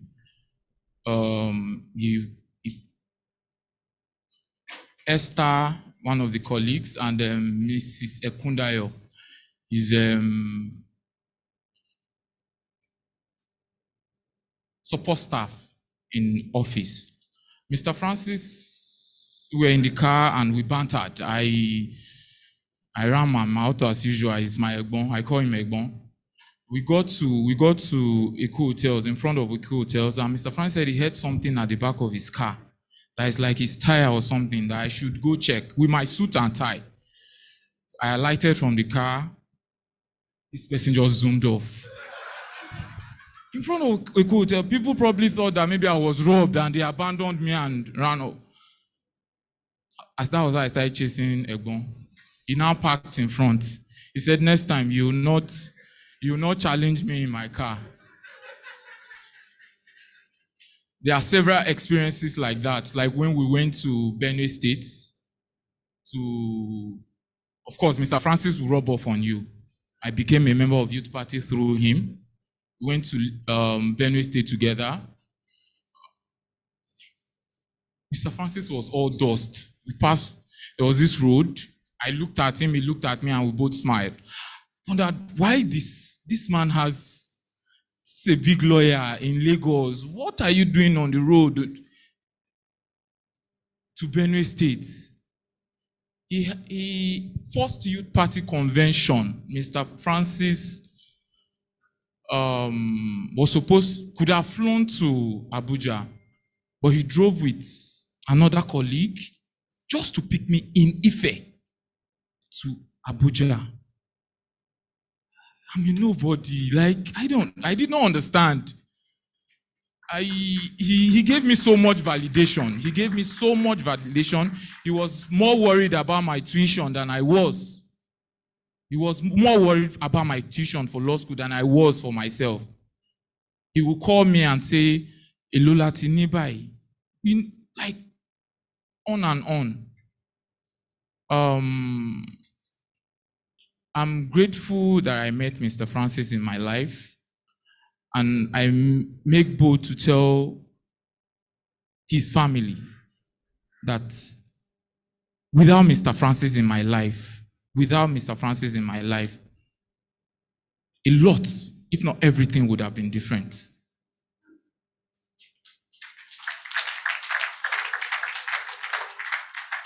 Thank you, the Akinlotans, for bringing a gift to our lives. I pray that those of us whom he has left behind, I pray that we would find comfort and the great Nigeria that Mr. Francis dreamt of. I pray that we'd all be here to live it. Thank you.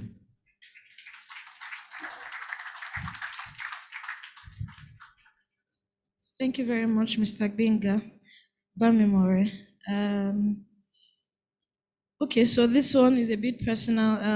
It's my privilege, really, to call this next person whom really Francis shared with me for about the last 3 years of his life, and then particularly from January this year. I was perhaps a co-wife to this person because he likely spent more time with Francis than the house, which turned to a hotel, because typically he would be with Francis all through the day and just come home to sleep. And even while he gets home very late, he's also on calls about Francis. So it was really more of a hotel that the house turned to be. Please join me to welcome my husband, somebody who was close to Francis towards the end of his life, Mr. Abiodun Sheun Olorundero.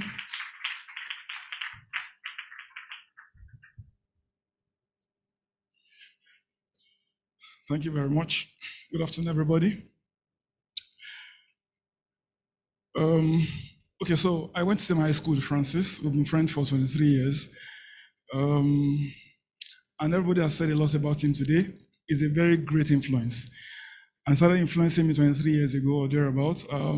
So I was this type that, we were raised that we had to eat at home. We don't eat out. But because I was close to Francis way back, I started going to eat at the canteen. I remember we eat bread and beans together. And he had these long fingers. Once he takes a bite from that bread, I'm done. So subsequently, I had to eat separately, check that too. So some of my mates are here. Francis had so much influence on me. I'm keeping my hair today. I never used to keep my hair. Because once I tried to, my head starts aching. And then Francis started keeping his hair. And I saw him. And I started keeping my hair. And then next thing, Francis went on low cut. Francis was such an uncommon. I call him Boba. Right? Sometimes I call him an Oba without a kingdom because I've never seen him on a throne. But I still call him Oba. But we talked about everything. He was an uncommon breed. And I think he deliberately left a mark in everybody he had contact with so that we would not forget him. I was almost tempted when he passed on, and I looked at my second son. And I'm saying, I hope you're not going to be a lawyer. I'm going to discuss that with my wife because I always want to see Francis around me. We spoke about everything. I'm also a member of the youth party. I didn't even know I joined the youth party. I just knew Francis dragged me to youth party. I knew him, he took me from my house, drove me to the first meeting around Bagada, and now I'm a member of youth party. He calls me about Ekiti politics. I'm from Ekiti. He seems to know more about Ekiti than I am. Incidentally, he knew about the Commissioner of Finance even before I even did myself.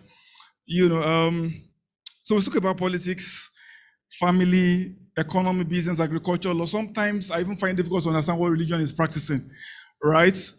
At a point in time, I was in his office and he brought out a book on Ifa, and I was talking to him about Ifa. Francis was such a patriot. He loved Nigeria. He traveled all around. He was a servant leader. He led me. He mentored me. Francis didn't have money or enough money, but he gave. And there were times that, he didn't have. He wanted to give. He would want to give. And he'll push me and say, guy, if you want to give from your own pocket. And sometimes he refunded. Sometimes he didn't. And he would tell me that he has sown into my life, so I should pay him back. That's his reward. He was a preacher. He knew how to, I think I used to be more religious than he was, but he would preach to me and, show me the way. He was a teacher. He was a counselor. This counseling on the day of my wedding, when he was driving me home with my wife, was a different one entirely. He inspired me all the time. He achieved a lot while alive, but not in terms of material things, but in the number of lives that he touched. He was my mentor and my leader. Sometimes he will call and rant about many things, and like, the guy, calm down. And that's all I said to him. I didn't even know how to advise him anyway. We talked, we talk almost every morning on our way to work. He's a 9 to 5 person. I'm a farmer, right? So on his way to work until he gets to the office, he will talk. We just have something to talk about. When I watch Channels News and there's a law, there's a judgment or something, I don't even care if a son has spoken on TV. If I've not heard from him, what that son has said is irrelevant to me until Francis breaks it down. He tells me everything. I practically do about most people here today. I'm meeting a lot of people here for the first time, but we have talked about you. We have talked about everybody here. We have. Trust me. I'm sorry, Tolu, because he was jealous a lot of the time, right? Of our closeness. There was a day I was on TV, and I called her, come and see my friend. And it felt like somebody was, in fact, she asked me recently and said, she's not even sure if I will do more for her than I'm even doing for this Francis guy. And I said, don't worry, you have your place. He knew how to calm me down when I'm tensed, especially on RHS matter, 99 sets. That's our high school. Sometimes I'll rant and he'll call me and say, guy, calm down. I remember we were going to run an interview session for some of our mates. And there's a lady who works with AIT, and she was meant to carry out this task. And on the day this lady was meant to, carry out this assignment, the lady was nowhere to find her. I just called Francis. Francis, you can see now. I said, just calm down. He took this, he took charge. And then, not knowing that he was setting me up, and he did it like 3, 4, 5 times, and subsequently he just said, guy, I don't have the time again. I have to carry on. So he was that kind of person. Even while he was in health states, he was still interested in Nigerian dream. Sometimes I will feel that, he wasn't in tune with what was going on, and I will hear news, and I will go into want to carry him along, and he was like, and he will begin to tell me. On this Russia-Ukraine war, he was teaching me. There was a day Mr. Wale came to visit him in Ota, and Mr. Wale came with a couple of newspapers. And Mr. Wale, okay, which of these papers would you want me to drop? Guess what? He took everything. I can go and buy another one. He helps people. There were people in my set that would need help. Even when he was paying a lot for medical checks to run tests, he would still give. He would push me and say, let's set up this person. Recently I became the president of my high school set. And I visited him the day before the elections. And I was so reluctant, I was not really interested. And he sat there and I was saying, have you called this person? Have you called this person? I was like, guy, don't worry. I said, guy, Otilagi did you? I said, yes, I'm an Ekiti man. Allow me to be stubborn. But he will pick up he will tell, okay, dial. And then there's a body here, he called body. He called this one and called this one. On the day of the election on Saturday morning, it was his call that woke me up and said he has voted for me. It was an online election. And he did push me to succeed in what I do today. I want to say a very big thank you to Francis. He's not here, but his spirit is here. There's a lot to say about him. I'm going to have to drop the mic here. But before dropping the mic, I want to say a very big thank you to somebody here today, because I understand the support he got from either here as an individual or the system, the Probitas system. Mr. Wale Irokosu, please let's stand up and give us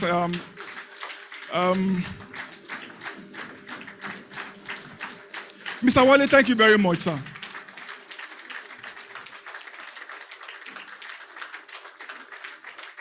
You were a great boss. We spoke a lot about you. Sometimes I want to know what is in your mind, and I heard from Francis. Mr. Wale was there. There were people who probably earned more than Francis, but would not have gotten as much support as Francis got while he was in the state of health. Thank you very much, Mr. Wale. Thank you very much. Thank you to Probitas team. Thank you very much.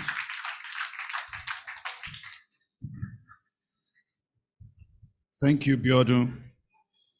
So I'm sure that you know that when you have someone so close come to talk about Francis, he will go and reveal some secrets that we don't expect him to reveal. So I want to apologize to the Catholic community. Francis Okawe Fao. That's Wale's fault. Okawe Fao. Biodun Monto Oro Monto So. Then to all the people that he said that he spoke about and everything, I can assure you Francis only said good stuff about you guys. Biodun.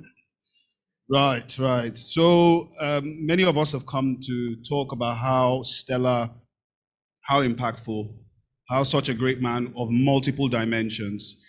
It's interesting to me that he exemplified the characteristics of a good Christian and a good human being more than being identified with one religion.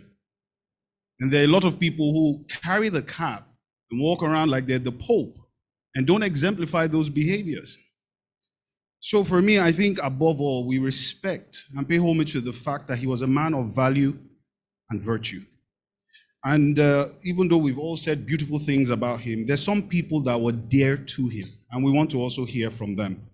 In that regard, I would really, indulge us to please put our hands together as we hear from his daughter, Miss Desire Akinlotan, as she comes to say a few.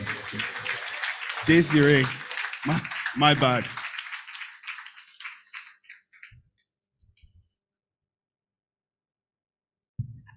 Ayoda was my biggest fan and my greatest role model. We will always remember that your special smile, the caring heart, the warm hugs you always give us when you come back from work, even when we are sometimes asleep. The beautiful things you like to buy for us. Thank you for being a lovely husband to my mom and a wonderful dad to my sister and I. We will always remember you because you are irreplaceable in our hearts. We will miss you and love you. I pray that my mom, grandpa, grandma, and all members of family to live long, to eat the fruit of their labor. We will not weep over anybody in Jesus' name. I also pray that your soul will rest in peace.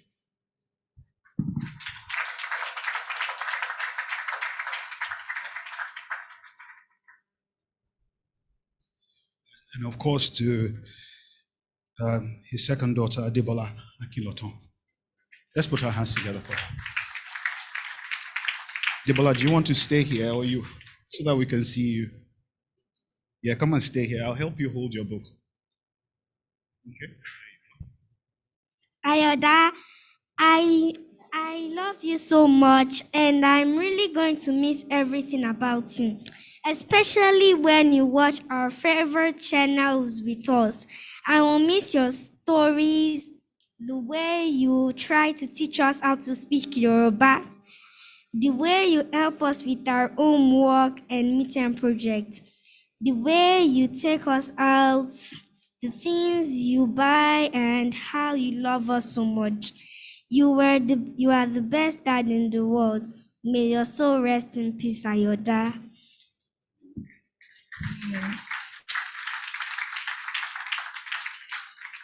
And to his son, Master Adesoji Adetayo Adegbite. Let's put our hands together, please.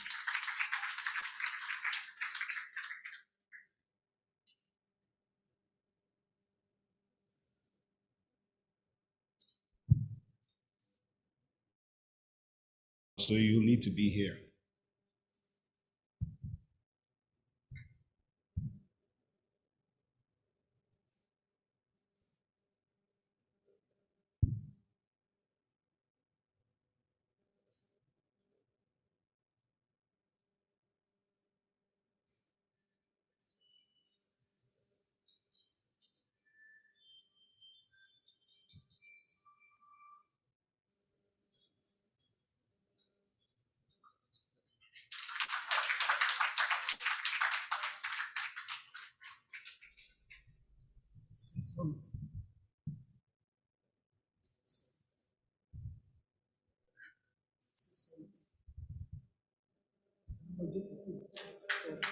Sorrow. That call me.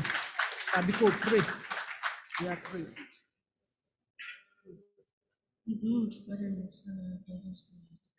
In Jesus' name. Please bless Ayoda. Protect him. Protect his family. the wife and the children. Please, may the wife and the children be blessed in Jesus' name. Please protect the wife and the children in Jesus' name. Guide them, protect them. Through Jesus' mighty name. Amen. Father, and Son, and Holy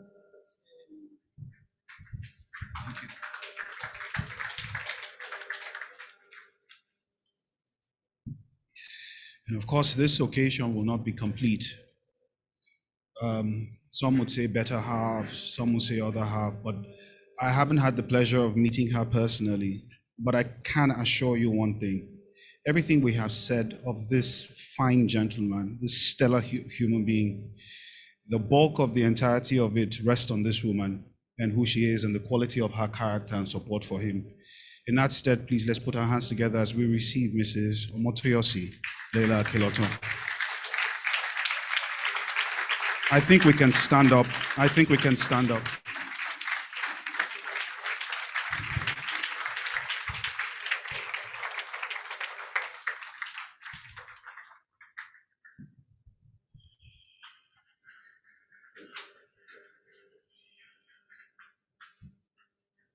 Good evening, everyone. Thank you for coming.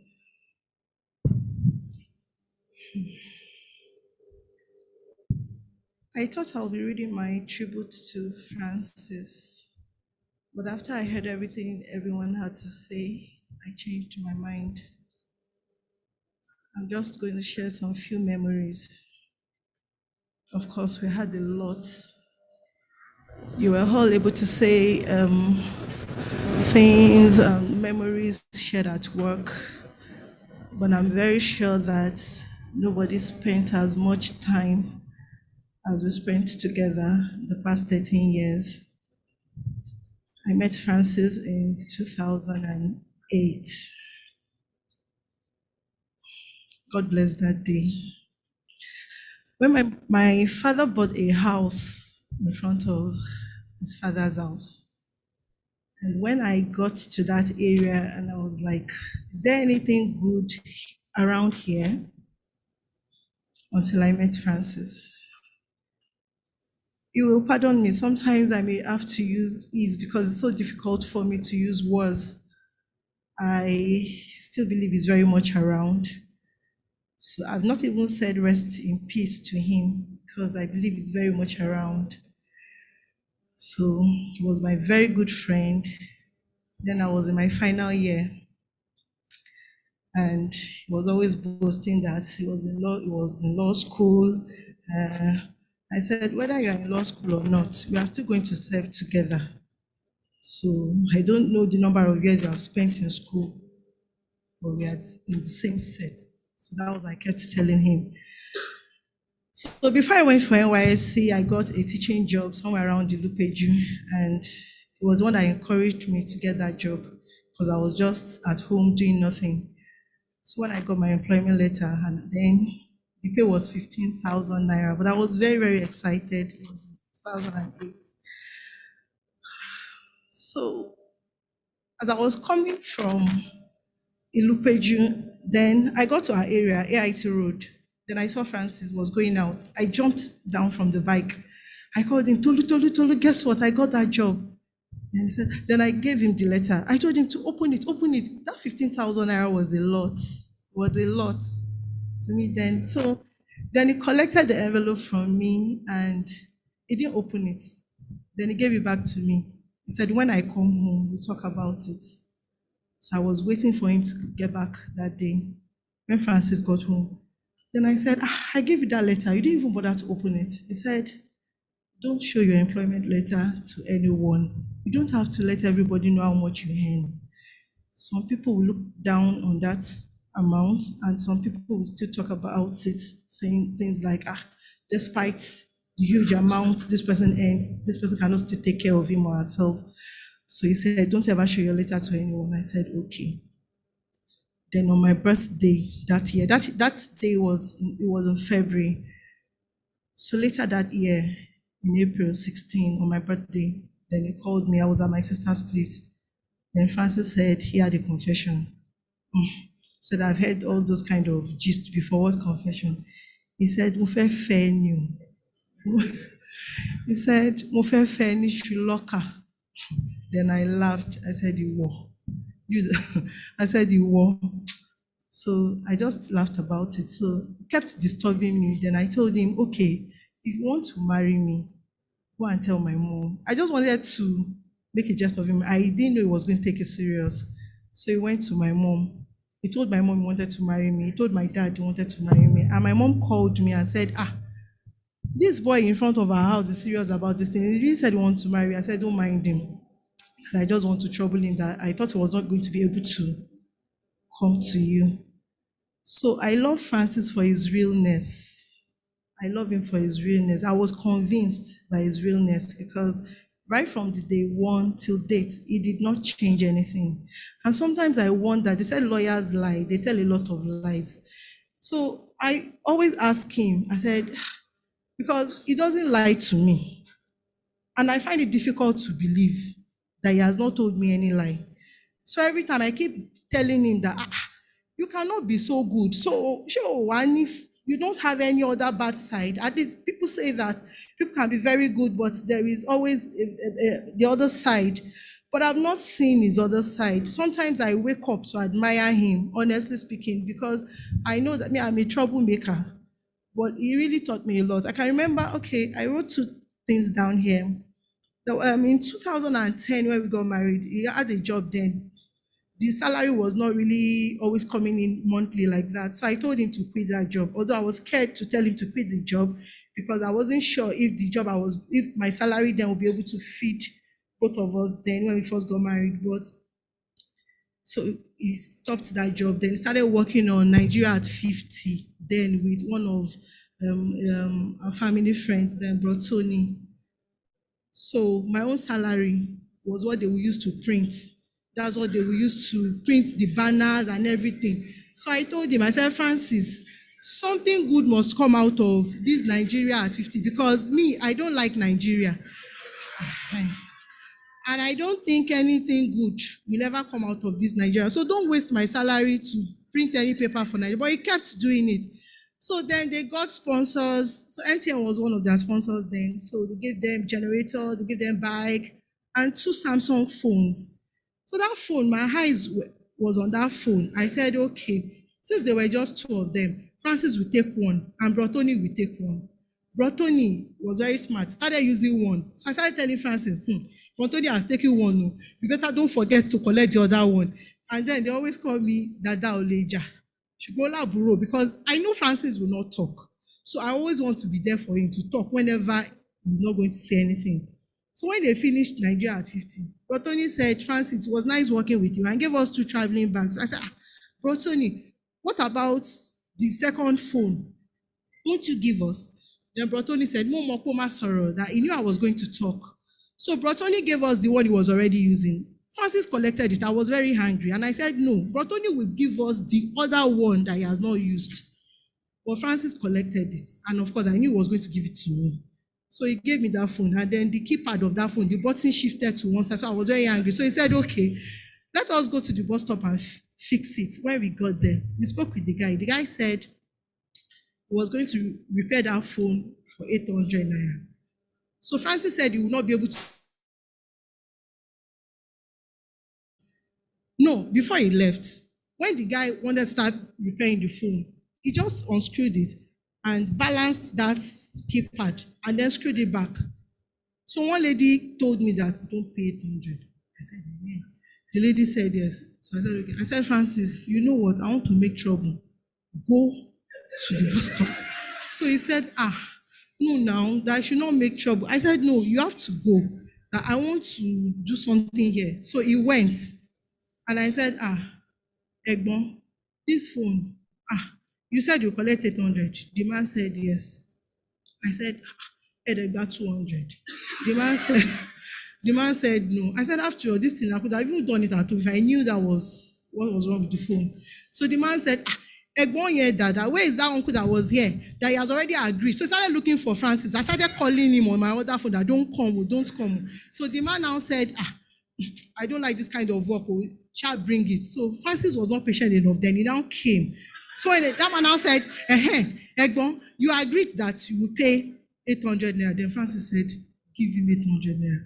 Then I said, no, he has already agreed to collect that 200 naira. Then Francis said, give him. And that day I cried till we got home. And I told him, and then we had a joint account, even till now. He has his own account, I have my account, but you know, the way we spend money and everything, is very, very transparent. So I now said, you must go and look for that extra money to give me. Don't take it from our account. And you know, we laughed. That's what mattered. And then another one that happened recently. Francis, just very recent, when he wasn't feeling fine. So I had to go to the hospital, and he said he wanted to go and eat at the eatery. So he went to Ibile. So he called me and said, when you finish at the hospital, come and meet me at Ibile. I said, okay.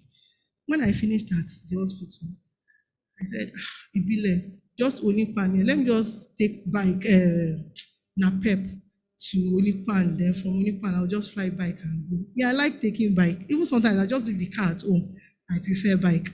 But Francis is always telling me, and I was like, oh, why not that? You don't have this money and you want to live like a big man. But I said, don't worry, that money will come. But now you have to start carrying yourself like the money is already there. So I took bus, Napep and bike, then I got to Ibile. And he said, how did you get it? I said, I took Uber. So he said, okay. When we finished eating, Francis said, yeah, book Uber and let's, because Francis, book Uber and let's go home. And I said, the house from Ibile is just like from here to Probitas. Francis, let us just throw down home. He said, book Uber. I said, okay, instead of booking Uber, let's take bike. He said, bike. So what is wrong with this? Why do you want to take bike? I said, let's take bike. He said, no, book Uber. Then I said, okay, let us check on our paper. He said, what is wrong with taking Uber? So I said, but the house is not far from it. So at the end of the day, I did not book Uber. So at the end of the day, I got Napep. And then Francis said, this Napep is going to take us home. I said, okay. So when we got to the junction of our house, that Napep will collect 200 naira from us. But from the junction of our house just to that door, he will now consider it as charter. Then he will now collect 1,000 naira. So Francis said, don't ever inconvenience yourself. If the money is there, just spend it. No matter how little, even if we don't have, the little we have, let us just enjoy our lives with it. So Francis left me with a lot of things that I cannot forget. Right from the day we got married, he never changed. Whatever he says is what he does. If he is not going to do it, he is not going to promise it.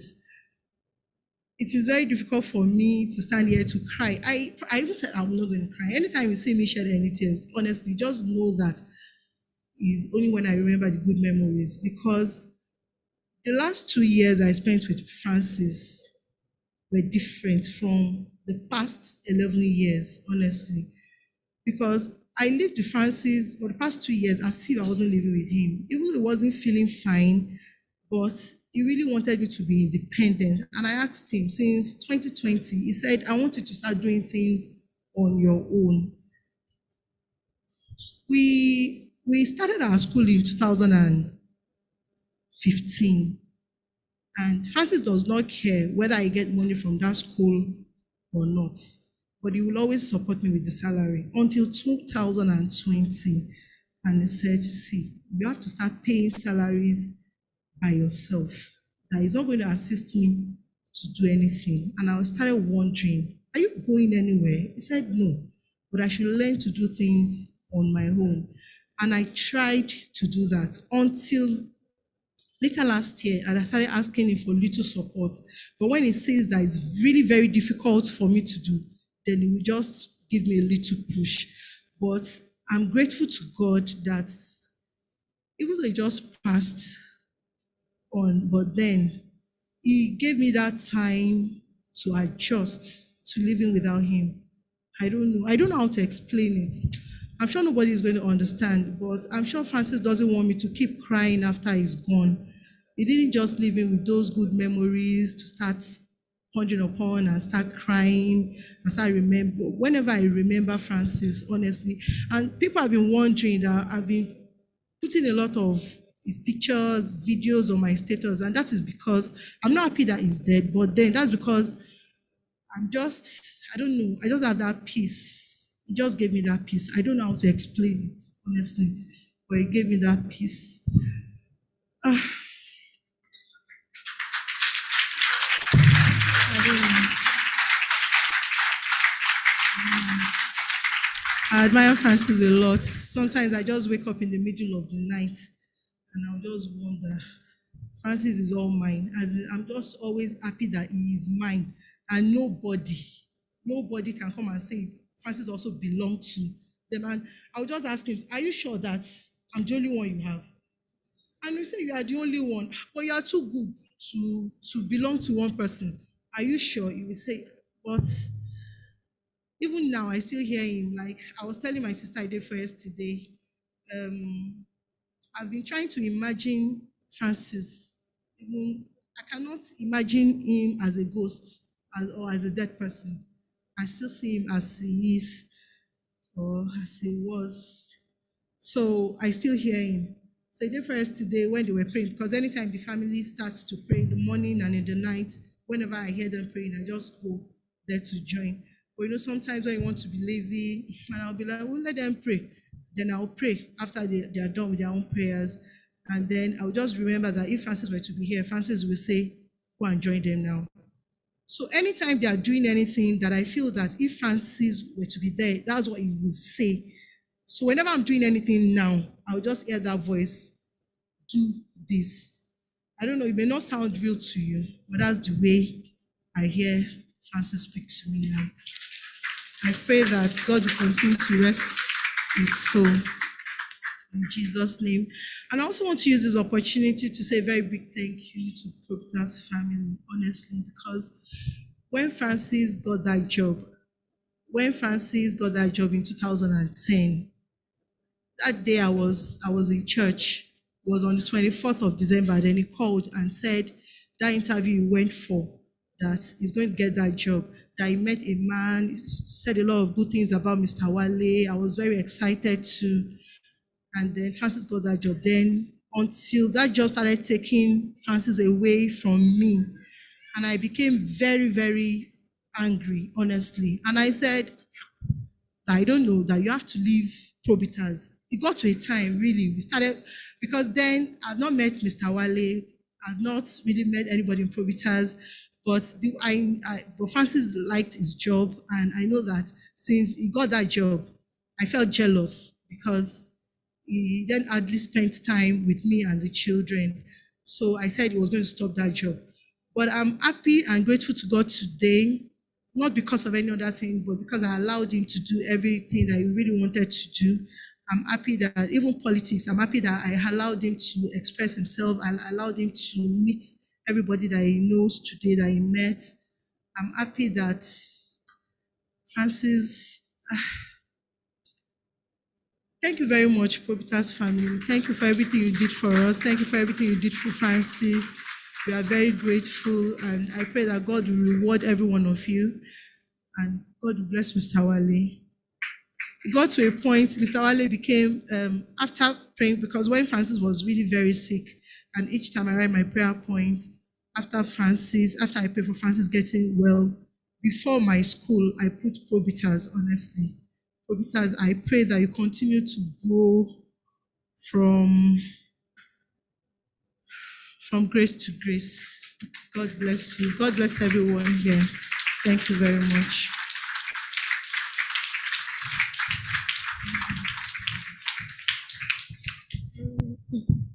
Thank you very much. So we will bring this tribute program to an end this afternoon, ahead of the funeral mass tomorrow at 10 a.m. At 10 a.m. Church of Assumption, Falomo. So we invite everybody who has the opportunity to attend. The funeral mass will happen at 10 a.m. tomorrow at Church of Assumption, Falomo, and the interment will follow immediately after at Ikoyi Cemetery.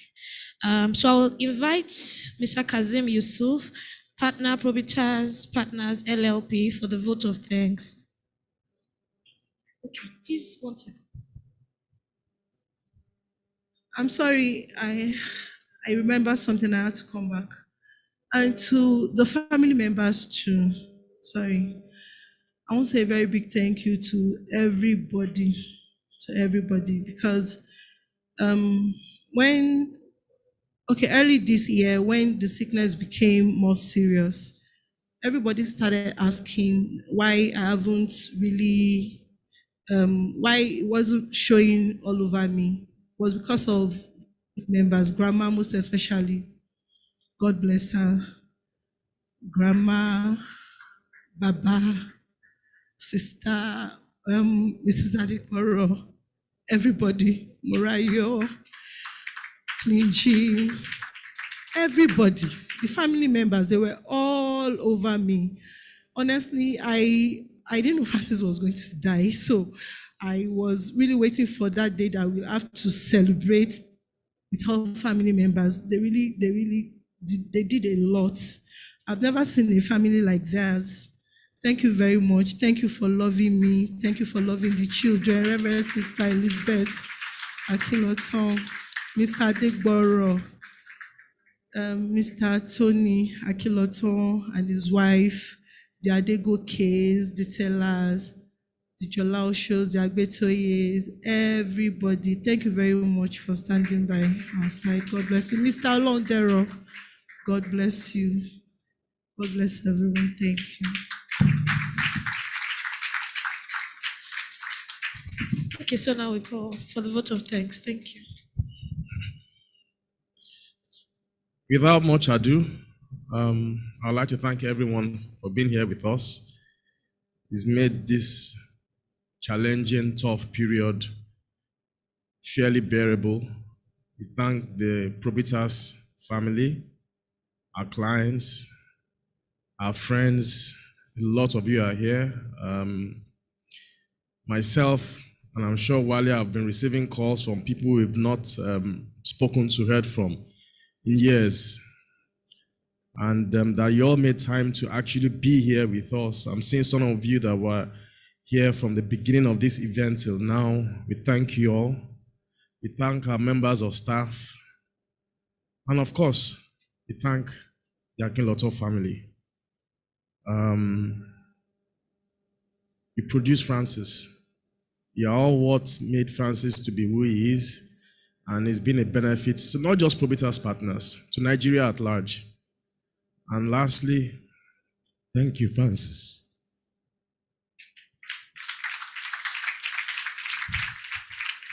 Okay, thank you very much, sir. And that brings us to the end of this tribute program. We thank you all for the time that you gave to us in celebrating the life of Francis today.